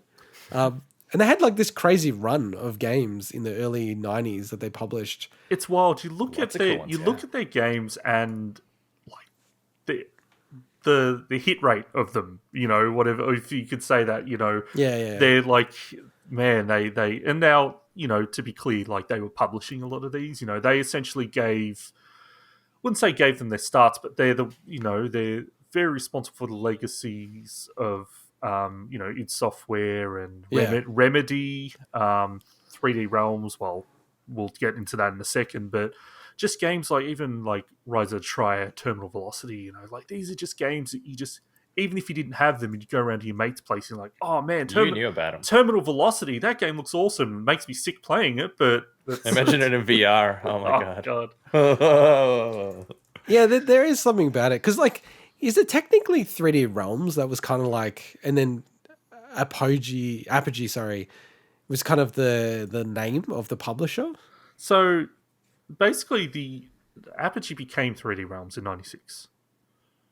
Oh, really? Is that the way it was? Yeah, it's my understanding as well. Yeah, so so basically that the 3D Realms itself, that's a whole different story. They've been through a lot of crap in the last couple of decades, a lot of lawsuits and stuff. But the old Apogee, the original one, and I don't know everything about the history. OG Apogee. So we're just going to hit some of like the top level stuff. But yeah, in '96 they became 3D Realms, but the Apogee name was actually sold off by 3D Realms back in 2008, and that version of Apogee is what kind of exists today. But what they've actually done this week is they're essentially relaunching the brand. So since 2008, they have published some games. They originally were going to make a trilogy of Duke Nukem games. They only brought one of them out back in 2011. They published things like the Rise of the Triad remake in 2013 and few other games here and there. But with this week's announcement, what they've done is they've brought the original founder of Apogee, Scott Miller, back into the fold to help with this new publishing efforts. And essentially they've relaunched as Apogee Entertainment with a new focus on indie publishing. So this is, we talked about it offline. There is some comparisons to Atari in some ways. It's that, okay, it's not the same Apogee, but from watching the showcase in the news and interviewed with gamesindustry.biz, there is, to me, a much more genuine feeling I get from this, that they're rebranding that. Okay, like obviously Apogee is a name that any kid growing up playing PC games in the early 90s knows. Mm-hmm. And why not use that? Why not try to get the most out of this, But as part of that relaunch, so they had a showcase hosted by John St. John, the voice of Duke Nukem, and it was actually pretty cool. Duke Nukem. And apparently he's going to be a bit of a spokesperson for the brand for announcements. They said, like, got a Discord community going. And he's going to post once a week on the Discord. Yeah. I'm sure he's the one posting it. Yeah, I know. But but the showcase covered a whole bunch of unnamed projects. Some look better than others, but they didn't want to name anything, I believe. Yeah, but there was actually away. A game in there that kind of looked very old school first-person shooter that looked kind of cool. But you knew what they were though, like going through it. Well, that one I don't know the name of because I didn't look up that particular one. But the big first title that they're releasing under the rebrand is called Residual, which is a pretty neat 2D kind of survival game, retro looking, by a Dutch studio called Orange Pixel. So I'm optimistic that there is a genuine feeling here that they want to relaunch this brand. This isn't just a shell company situation where they're just slapping. Yeah. They actually want to make Apogee something again. So that's what it feels like to me as well, yeah. And I hope they rebring some of the old games out. And more, I think they're not obscure. Like, I remember Biomenace and Alien Carnage very fondly from the early 90s when I would play them on PC. And especially Alien Carnage. That was such a sick game, and it looked so cool back in the day.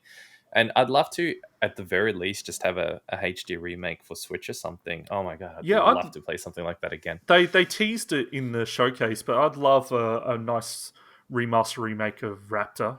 for the Switch as well. I love that game. There is not on the Switch, but there's a version.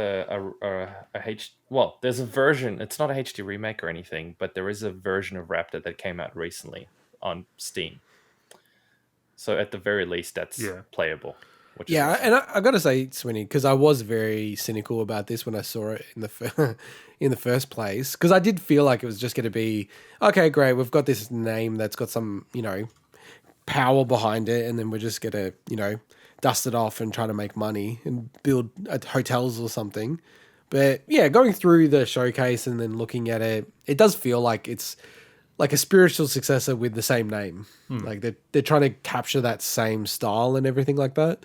And just going on the hit rate, like I just went through all the Apogee games that came out, like from Wolfenstein 3D, and it's insane. Like, just quickly, I'm not going to go on about all of them, but just like, Wolf 3D, Monster Bash, Alien Carnage, Duke Nukem 2, Raptor, Hocus Pocus, Wacky Wheels, Rise of the Triad. Wacky Wheels. I know. That was so cool. I love that game. There's a certain listener listening to the show that is very familiar with Wacky Wheels. Terminal Velocity, Duke Nukem 3D, Death Rally, Shadow Warrior, Balls of Steel, Max Payne. It's just, that was insane. Like Prey. Once they get into 3D honestly realms. Didn't even skip that many games. Like, it's crazy. It was like that early 90s period. It just felt like every game I was playing was from Apogee. Yeah, it's quite wild. Death actually. Rally was Remedy, it's crazy where this stuff came from. But yeah, I'm kind of, I'm cautiously optimistic, but it's going to be cool to see where this goes, and hopefully they stick around, and it doesn't kind of, like the 2008 relaunch, I guess, hopefully it doesn't go the way of that, and they actually, do something good with this. And just like the last thing from me, I don't know why, but out of everything, I got to the end of the showcase and I was thinking, I never played Duke Nukem Forever. It was such a meme. It like took forever to come out, and it did come out. I'm almost like keen to play that game now. Yeah, I didn't finish it, so that probably goes to show you my thoughts on it. But the first level's cool. Yeah, but that's kind of where I'm coming from. I'm not sure. Like, can you get it on Steam? I don't know. Because if it's kind of one of those games that's like $5-10, I'd just pick it up because I feel like it's a $5-10 worth experience. Would you agree with that? Oh yeah, and also as a curious look into one of the strangest, games in history in terms of development. But it's also got a neat pinball game in it, so it's probably worth it just for that pinball game. Because I is it crazy what I'm about to say? Because that game came out almost 10 years ago. Is it time for another Duke game? Duke's so tough. Duke's so tough to do in the modern age. Like they joked about it. But is it not perfect in a way? Because it's sometimes you need those counterculture things that people go, fuck yeah, look at this. As long as it's a good solid game, and it's not just a half-assed job. That's the difficult part of it. It's almost, it became like Prey, where the latest Prey was just such an awesome game, even though it was kind of not anything to do with the original Prey, I don't think. If they could reignite it like that and actually make a really solid, awesome game, then absolutely, it's an awesome brand. Yeah, it's a couple of months away from being 10 years. So it's the last one. Yeah. So maybe like a 2D platforming kind of. Like the original Duke? Like a new version of the original Duke. Well, they did, not recently, but they did stuff on handhelds for that. So yeah, that's true. Yeah, look, like I'll be looking at it. I think it's a successful launch because it's definitely got my attention, and that's the hardest thing to do in games media these days. There's so many games coming out. To get your attention. Just in general. Just in general. No, just in general. It's very hard to get people's attention because there's so many games. Like dozens of games coming out every day, so it's hard to get people's eyeballs on it. All right, let's go into my favorite segment of the week. The bargain bin for the week commencing the 25th of April 2021. As we do, we normally start with Epic Games. So Hand of Fate 2, an Australian game. Sorry, Hands of Fate. Sorry, that's my problem. Yeah, I thought it was going to be Hands of Fate. I wasn't sure if I should go. Plural. Hands of Fate 2. It's an Aussie game. You should get it for free on Epic Games. Alien Isolation. Support Australian games by paying nothing for them. Unfortunately, the dev doesn't exist anymore, but I'm sure that they'll still appreciate it. It actually does. Like, if you Yeah. download it, it's good for them because they do good numbers and all that kind of stuff. So, Alien Isolation, I'll just call out quickly. So, this was offered for free back in December 2020. So, I wasn't initially going to pick this up or, like, you know, try to get it for free again or something like that. But it's a little bit different this time because the Last Survivor DLC is now free with it. It wasn't free in December 2020. So if you did get Alien Isolation in December 2020, you should click it again and you get the DLC for free. Very important public service announcement. On Steam, Quiplash is free for the next day or so you better jump on that quickly if you hear this. Switch, some of the highlights. Lair of the Clockwork. God, I'm off my game this week. Clockwork God. Clockwork God is Which $7.80. I mentioned before. That's all me. I included it for you, just for you, Mike. I still got to finish it. So that's free. That's free. That's $7.80 until the 9th of May. Ferns Gate is $9.75 to the 5th of May. Monster Violator is $14.60. Monster Viator, not. Well, I couldn't read it because someone had edited the run sheet as we're doing through.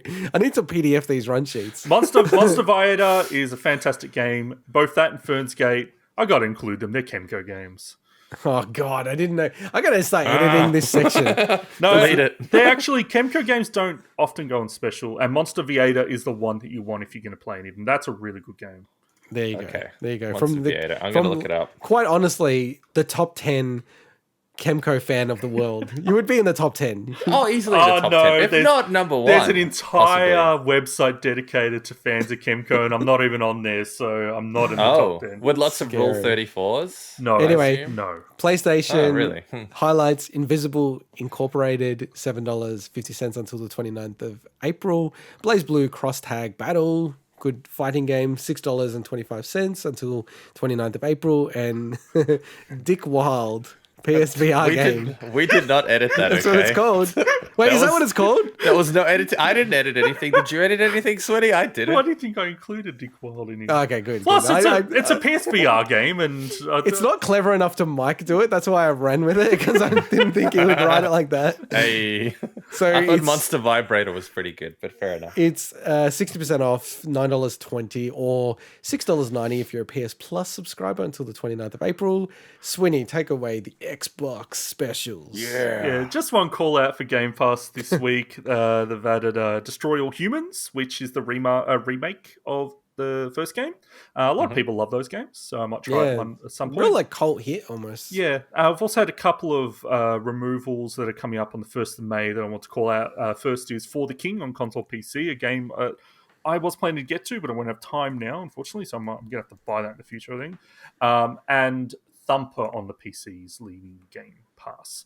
A couple of PSAs as well, so 2 for Xbox and something for Steam as well. So first of all, they announced it a while back, but as of this week, any free-to-play games on Xbox no longer require Xbox Live Gold, so they finally made that change live. We've also had some games get the Xbox FPS Boost update treatment, a whole bunch of EA games. So these all run at 120 hertz on Series X. So Titanfall 1 and 2, Battlefield 1, 4, and 5, Star Wars Battlefront 1 and 2, Mirror's Edge Catalyst as well. And Mirror's Edge Catalyst at 120. Oh, God, that'd probably... Nice. God, that'd be something... Sight to help. behold. Faster frame rate would help. Yeah, so... With that kind of a game. Can I also... So just about around Xbox, a quick PSA to the PSA. I believe you can get Metal Slug 3...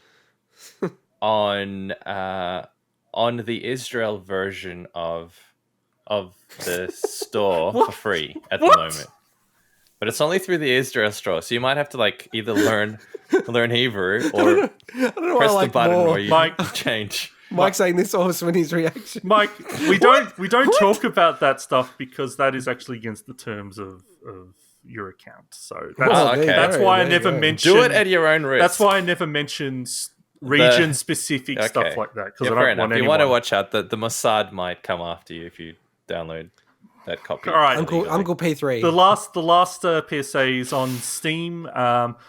Because we talked about it last week, that's why. You know, they've updated LA Noire on Steam, so you now get the DLC for free. They listen to us. Yes, nice. And Max Payne 3 as well. I'm sure that was because of just connected to that. Totally because of us, absolutely. Very bizarre situation. We got pull in the industry now, baby. A very weird situation because all the Rockstar games went down, and then some of the ones that hadn't been listed for years were listed again for like 2 minutes, and then like it sounds like someone was doing a mistake or whatever. And Midnight Club was one of them. Yeah, and then people discovered that LA Noire then had all the DLC incorporated in it. So I don't know. It seems very strange. Something weird happened over, there, but that's good. Positive news. All right. I'm actually really interested to see what Swinny thinks of this next game. Yeah. So this week we got the release of NieR Replicant version 1.2247448713 ... That's the official title. It is the upgrade of the first NieR game, specifically the PS3 Japanese version that has the brother protagonist, as opposed to the Xbox Japanese or the Western release version that had the father protagonist that you play as. So I guess, to really get up front with this, this will very much be my early thoughts on how the game compares to the original. This isn't, honestly, I'm not going to cover the basics of what this game is and NieR, in general. So I'm sorry if anyone's wanting that. Then there's plenty of there's plenty of other places, honestly, that are going to just cover. What is this game? Well, yeah, it's just first impressions. That's all it is. Yeah, it's not an in-depth review. Yeah, this one. Most of what I'm going to say is essentially for the fans of the first game, or people that played the first game, I should say, because there's some people who may have played it and want to see whether or not it's worth Can going you also back cover? Can you also cover? Should this be a game that someone picks up who likes NieR Automata but hasn't played the first one? Yeah, sure. So, I guess to really put it out there. Was that the answer, or? Yeah, I said sure. So go on. So if you can't tell, I'm a huge fan of the first NieR game. So I played it on the 360 a few months after it came out. So very early on, I remember that the gaming press was absolutely crappy on this game pre-release because it just looked really weird and the graphics weren't amazing. And then when it came out, very few outlets, I think, praised it in any meaningful way. But this is a definition of a cult hit. Like, this grew legs, and not only obviously led to the amazing NieR Automata, but made Yoko Taro a real name in the industry. He'd done a lot of work before with the Drakengard series, but NieR was what really, I guess, made him a figure in the industry. And the original game was developed by Caviar, who no longer exists as a studio. And they also made Bullet Witch, which is actually a game that I quite like, even though it's very rough. But yeah, with this game, I do still love the original more than Automata. Automata is a much better game from a technical standpoint. It plays way better. But for the first NieR, it's the story, it's the characters, it's the world. To me, it's like the heart of the first game is what I love. It's just got this emotional connection to it, and honestly, it's probably the most emotionally impactful game I've played in one of them in my life. Anyway, it sticks with you. Let me just put it that way. But so I was really excited to see what they were doing to bring this game back to life. But they had a few hurdles for me. Just to see how they would overcome them. First is the overhaul of the combat, which is the thing that they pointed out that they're doing. And the second was the decision to go with the brother protagonist as opposed to the father protagonist character, which I think is a big part of why the story original is so unique for me. Is that it just felt different. But honestly, so far, I'm happy to say that they've absolutely nailed this. What they've done with this is just, it's awesome. Now, it's not a remake. It is an upgrade. So we look at the world, you look at the layout, the geometry and everything. The game is essentially the same game, but what they've done is given it a really, really nice graphical overhaul, but they've essentially built the combat from ground up again. So when we talk about the biggest changes, that combat change is an absolute thumbs up. So it basically feels like the biggest thing they've done so far.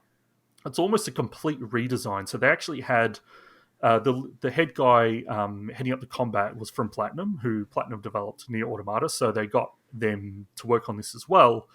And you can tell everything feels so smooth. It's definitely got a bit of an Automata vibe, but it does play differently. You know, you're not playing as like a combat android. You're playing as, you know, as a normal, you know, person essentially, with just extra, obviously, fantastic abilities. But it feels so smooth. You know, it's enemy AI has been upgraded because essentially you've got so many more combat options now. Like there's a specific move where if you dodge towards the enemy, you quickly zoom behind them, and it just feels really, really awesome. It doesn't feel as smooth as Automata, but I think what they've done is really, really great. It's still this very similar, you know, single weapon combat with the book magic, whereas Automata is like two weapons you're swapping back and forth in combos, where this is still single weapon. It's still NieR, but it just feels so much smoother, and your character just feels way faster. Like even just running around, I don't know if it is technically, but it feels that way. So it should make there's like a speed run challenge where you've got to beat the game in 15 hours. It should make that hopefully be even easier, even though it's not tough. But graphically, the game is a lot prettier. It's if you're expecting it to kind of be on the same level of NieR Automata, I don't think it quite reaches that, but it's much more colourful. The original game was more colourful anyway, but it's just they've improved the lighting. You know, you look around like the first main Northern Plains area you generally go to. It just looks a lot nicer. The first NieR was rightfully criticised for looking quite drab and being a bit average graphically. So they've done a lot there. But yeah, it's running also at a really, really nice 60 frames a second. I'm playing it on Series X. I don't think that probably makes a difference because there's no standalone version of Series X, and I haven't heard that they've done any upgrades specific for the newer platforms. So I would assume that it's running at 60 on Xbox One and PS4, but I'm not 100% on that one. But the other probably biggest change that I would call out is sound. So this is the most interesting one for me. So if you compare this soundtrack of the upgrade to 99% of other game soundtracks, it's just going to shit all over it. Like, it's fantastic. But as soon as you compare it to the original, so they've rearranged almost all the music in the game. And so far, I'm not a huge fan of rearrangement specifically. But this is good. So this is definitely something that's more so for fans of the original and the soundtrack, that I kind of wish you had the option to toggle back and forth, even so that I can kind of compare it. I did think about sitting down and listening to the originals like on computer and then checking them, what the arrangements are like. But it's so far, it's still great. It's still an amazing soundtrack. I just don't think it's an upgrade, whereas everything else feels like an upgrade, if that makes sense. Yeah. They've also re-recorded all the dialogue, and they've pretty much got all the main cast back.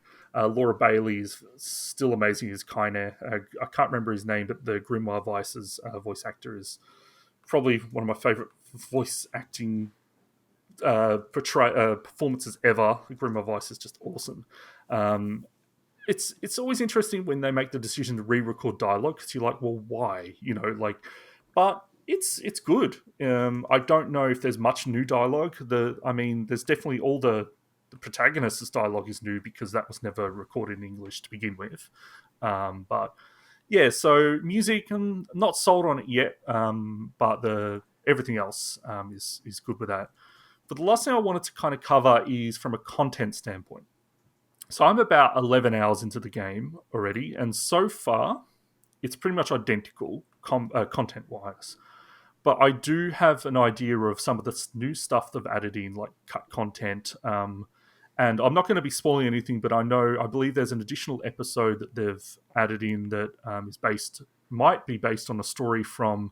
There was a book released only in Japan called Grimoire NieR, and I believe it's loosely based on one of the stories from what I've heard. And I also have an idea of other new content. So I know there's stuff coming up, so I'm looking forward to getting to that. So I might kind of talk a bit more to that in coming weeks without spoiling anything.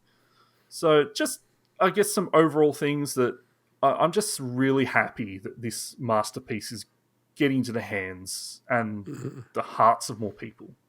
This is a game that deserves to be known more. It's, as I said, it's one of the most emotional games I've ever played, and I think that what you'll see is you'll have a whole new generation of people, or people that dismissed the game originally, that will have a chance to experience it. And yeah, I'm honestly, once I'm done with the game, then I'll be able to judge whether or not I think it was the right decision to go with the brother protagonist over the father protagonist, because there is definitely that emotional connection there, and that story is just so important to me. But yeah, I'd say so far, I think it's a fantastic upgrade and well worth it for not only new players, but the fact that the changes they've made to the combat will make it so that anyone coming from NieR Automata will feel that it's not a huge downgrade. So do you think, as someone who's just played NieR Automata, this is well worth getting? And then the second question is, if you haven't fully played through NieR Automata, does it make sense to play this first and then NieR Automata? So, first of all, this game is worth getting. I will recommend this game to anyone. Okay. Yeah. That's good to know. If you're a completionist, just know that the game is a little... there's a lot of farming there if you want to do everything, but if you just want to play the game and enjoy the story, then that's a non-issue. But when it comes to what you should play first, thankfully the way that these two games connect or don't connect makes it so you can play either or, and then play the one after it. There's definitely some benefit to playing this game first, but I don't think you're losing much by doing it the other way. It's just more, okay, you'll get a little more context, but it's hard to talk about without spoiling it, but there's the connections that are there are pretty tenuous from a player standpoint. But they're cool if you dig into, if that makes sense. No, fair enough. Yeah. Awesome. So you'll do a review at some later stage, I'm guessing? I don't know if I'll do a full review, but I'll probably just update you guys and let you know what my final thoughts are. So, all right, sweet. And do you want to move on to the next one? Yes. So the next one is a review. So this week I've been playing through a game that a lot of people don't know exists, and a lot of people would look at. Me. A lot of people would look at and immediately dismiss. And I'm very happy that I knew about this series before this game came out. So what is it? It's Steven Universe Unleash the Light. So this game is obviously based on the Steven Universe cartoon series, and that's the series that I've never seen. So it's interesting that I've played 2 of the 3 of the games that RPG games have released, but never seen the series. And I think that's also honestly a testament, the fact that they're able to create these standalone products. But this game originally came out as an Apple Arcade exclusive back in 2019, and just got a console release on Switch, PC, PS4, and Xbox One. So it's developed by Grumpy Face Studios, who have done quite a bit of work with both Adult Swim games and Cartoon Network. So they've kind of found their niche about making really, cool games based on these cartoon properties. And they're very solid developers. Like, both of the games I've played by them so far have just been super polished products. So I think it's really a testament to the work that they do.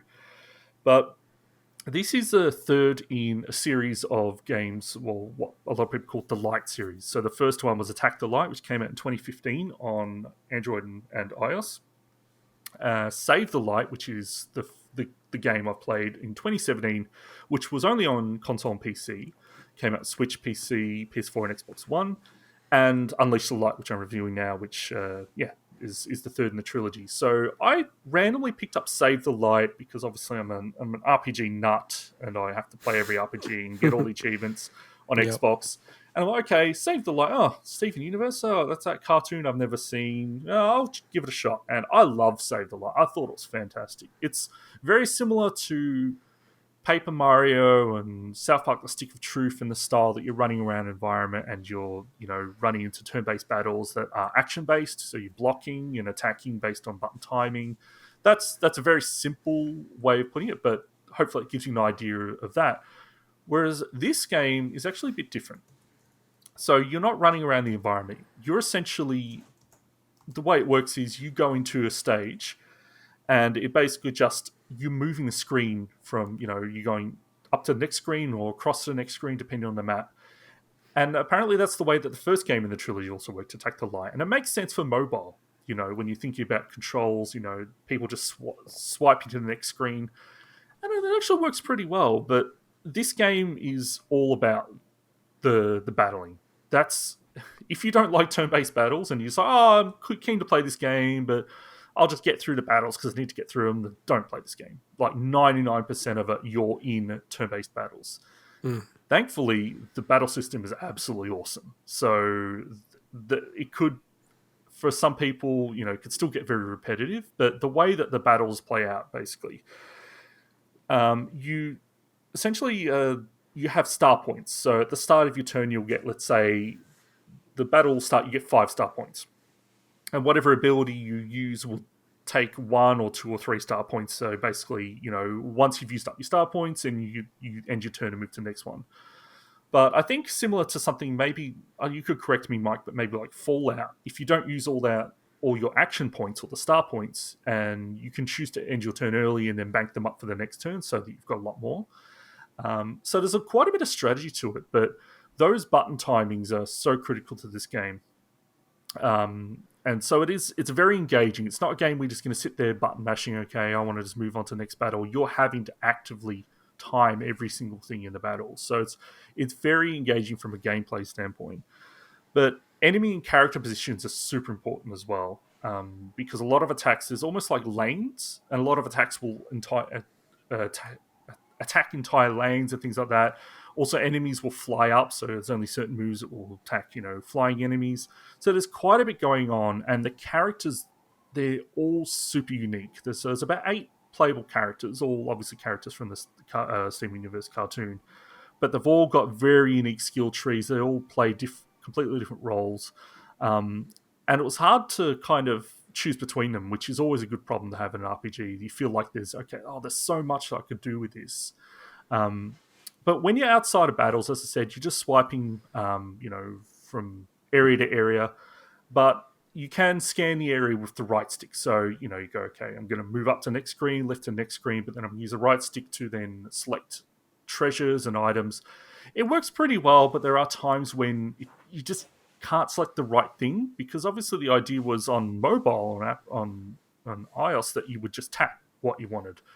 Whereas this, they haven't even given you a cursor. You kind of just like move the camera towards what you want it to select. So it is a little awkward, but generally it works pretty well. But yeah, so as I talked about those characters, there's the way it works with building your characters. So you got those skill trees I mentioned, but unlike traditional RPG equipment, each character has what they call 3 charm slots. So they could be, let's say, Steven Universe. Steven, the character, is like, okay, one of his charms is pizza, another is video games.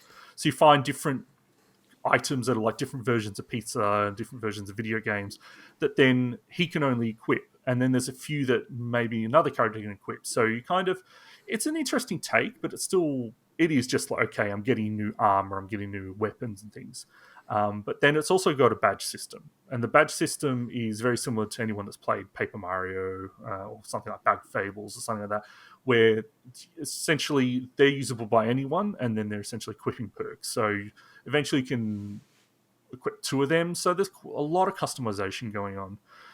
But probably one of the most interesting things about this game is the structure of it. So with the previous game, Seek the Light, you essentially, as I said, it was more a traditional RPG. You're moving around the area, like you go through the town, you go through the forest, you're walking around getting stuff. This, you've kind of got this one central location that's called the Palace of Light, and then you've got all these worlds around it. And you go into a world, there's about 4 of them. They added one and an update that they carried to the console port. And when you go into each, it's split up in like 8 separate stages on a map. So this game is actually really, really good for short play sessions. So if someone wants to go, I'm just going to do one stage while I'm on this play, 1 or 2 when I'm on this train trip for like 20 minutes, it's really, really good for that. It's very pick up and play, which makes sense. It was designed as a Apple Arcade game. But when you're in those areas, you collect keys. And that central location, the Palace of Light, the idea with that is that's one big map. It kind of acts like, I don't know. Have you played much Phantom Hourglass, Indigo? Yeah, a little bit. So if you remember, there's something called the Temple of the Ocean King in that game, and it's a place where you go back to over time and you unlock more of it, and then you unlock shortcuts within it, so it makes it Yeah. The puzzle kind of acts like that. So you get keys in the main worlds that then unlock new areas and you unlock fast travel. But each time you go back there, all the enemies reset. But your progress for things like puzzles and stuff and items that you collected don't. So the idea is that throughout the game, you'll like go back there and progressively get through that one area. And then eventually when you get all the keys and you continue the story in all the other worlds, you'll then go and fight the final boss there. So it's actually a really, really cool structure. And I think, as I said, it lends it really well to those short play sessions. This would be really, really good on a Switch for that reason specifically. And the enemies scale with you when you're there as well. So you're not just having to go through easy enemies each time. It's a chance to level your characters up because they're scaling with you. Just the other things I wanted to cover. So the story is actually pretty fun. As I said, I'm not familiar with the show, but the characters are all really, really cool. They have great personality, and you definitely don't need to have a familiarity with the show to really, get a lot out of it. There's times when you're like, oh, those two characters seems like they've got a history together that you don't really get, but you're not missing a lot. But obviously fans of the show would really appreciate probably what they're doing with it. And the game looks nice. It sounds pretty okay. The music's not annoying or anything.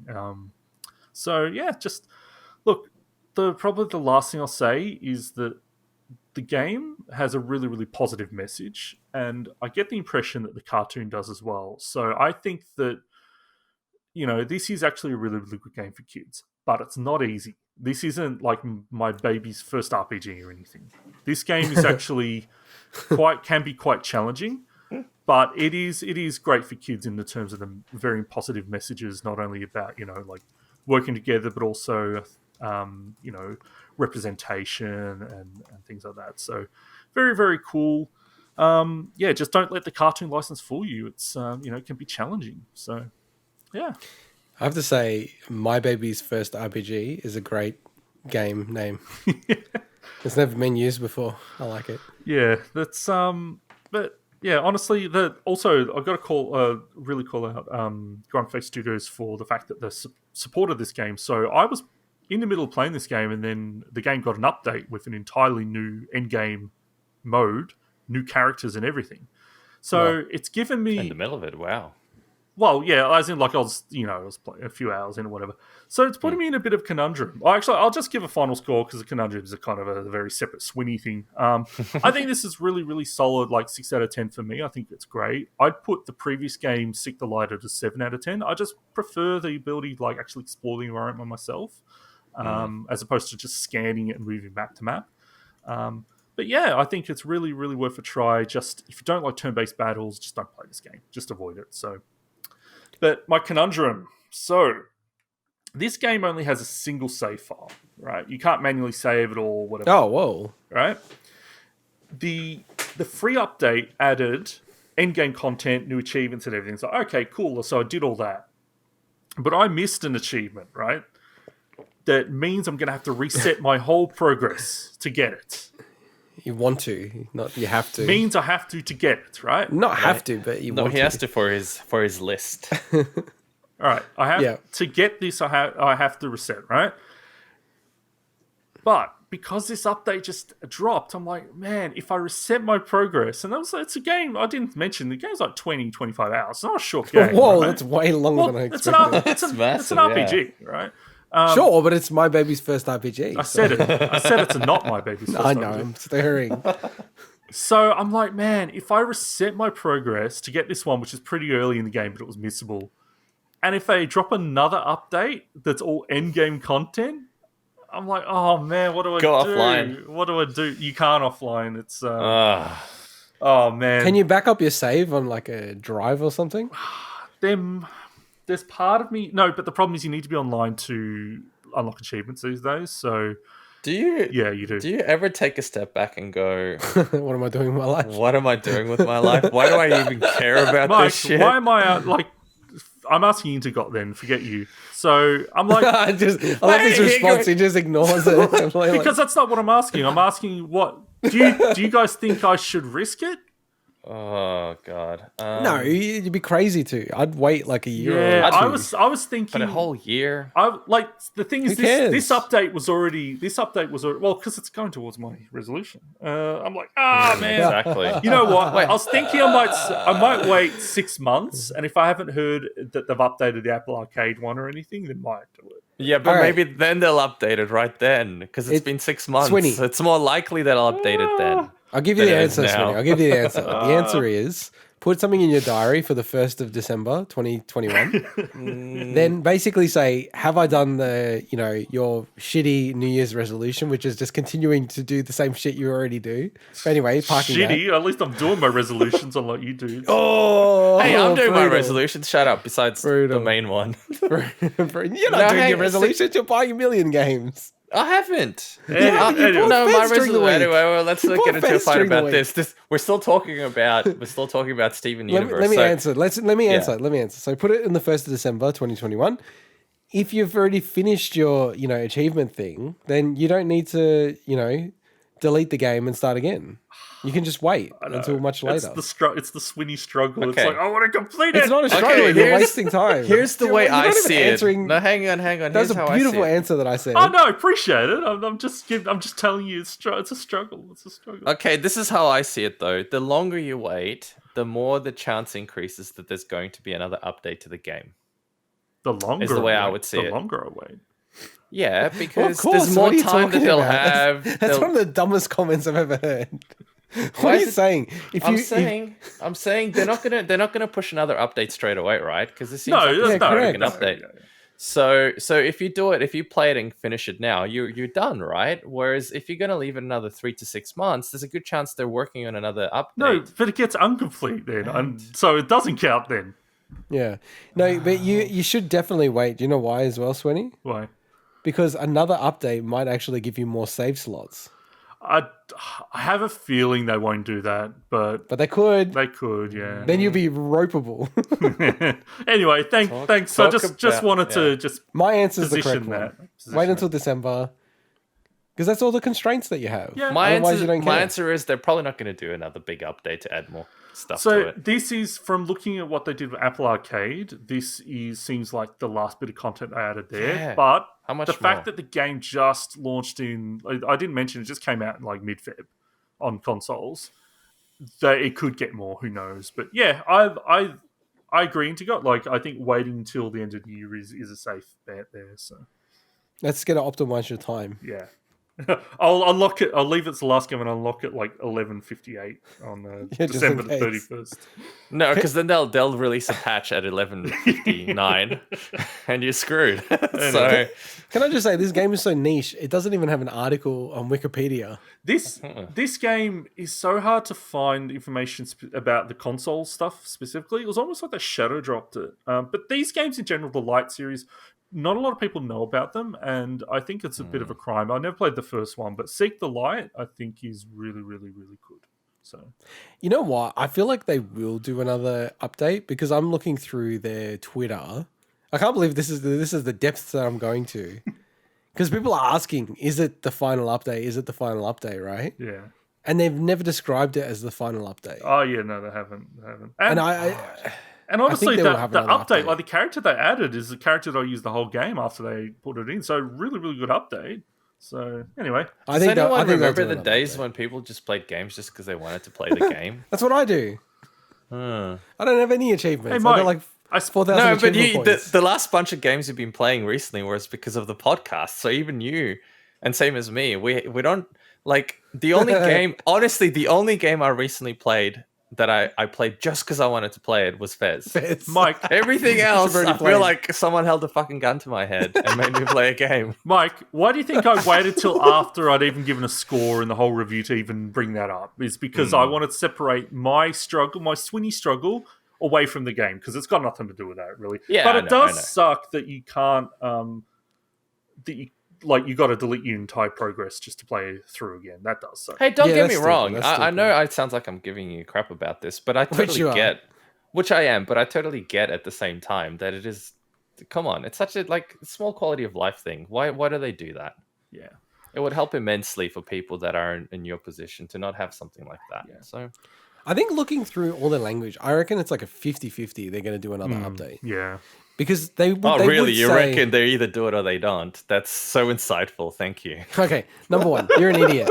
That's Probability. Not how probability works, Mike. That's not how probability works. You're like laughing at me as if I'm the dummy. You're the dummy. No, I know how probability You works. absolute I know. moron. I am very well aware that their chance of winning the lottery isn't 50-50. If You I either shoot win it you or with a you gun, don't. I'm and I go, aware of it's that. a 50-50, you're going to die. No, it's not, you idiot. There's bullets in there. It's almost 100%. Yeah, I know that. Freaking I'm aware of moron. that. But your insight into 50-50 is not helping.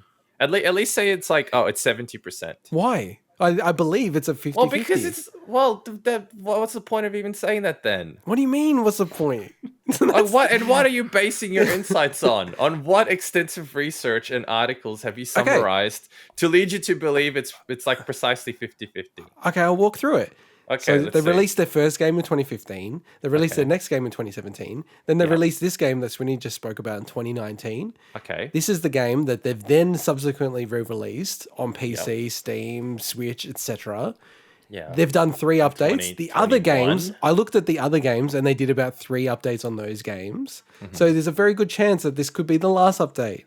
Yeah, but it appears in that they're everything that they releasing said, games- everything they Yeah. said online, they've never said anything about it being final. They've never said anything about moving on to a new game or like developing a new game. Okay. So I think it's roughly even that they will release one It's final roughly update. Steven. It's roughly Steven. It's even Steven. It's even Steven. So it's even Steven in your opinion. Yes, Okay, that's yes. great. So that's How is it supposed to help Swinny with his moral dilemma? Well, I think the fact that there's a at material least give chance him they'll like a release another 51. update. Give him a 51, Why 49. are you so obsessed about it being not exactly? I'm 50-50? trying to help the guy, and 50-50 is not helping him. He's felt like the last few seconds have just been us talking, and he's just being bottled up. He just wants to just fight. It helps him a lot because it means there's a material chance they'll have an update. He definitely should wait then.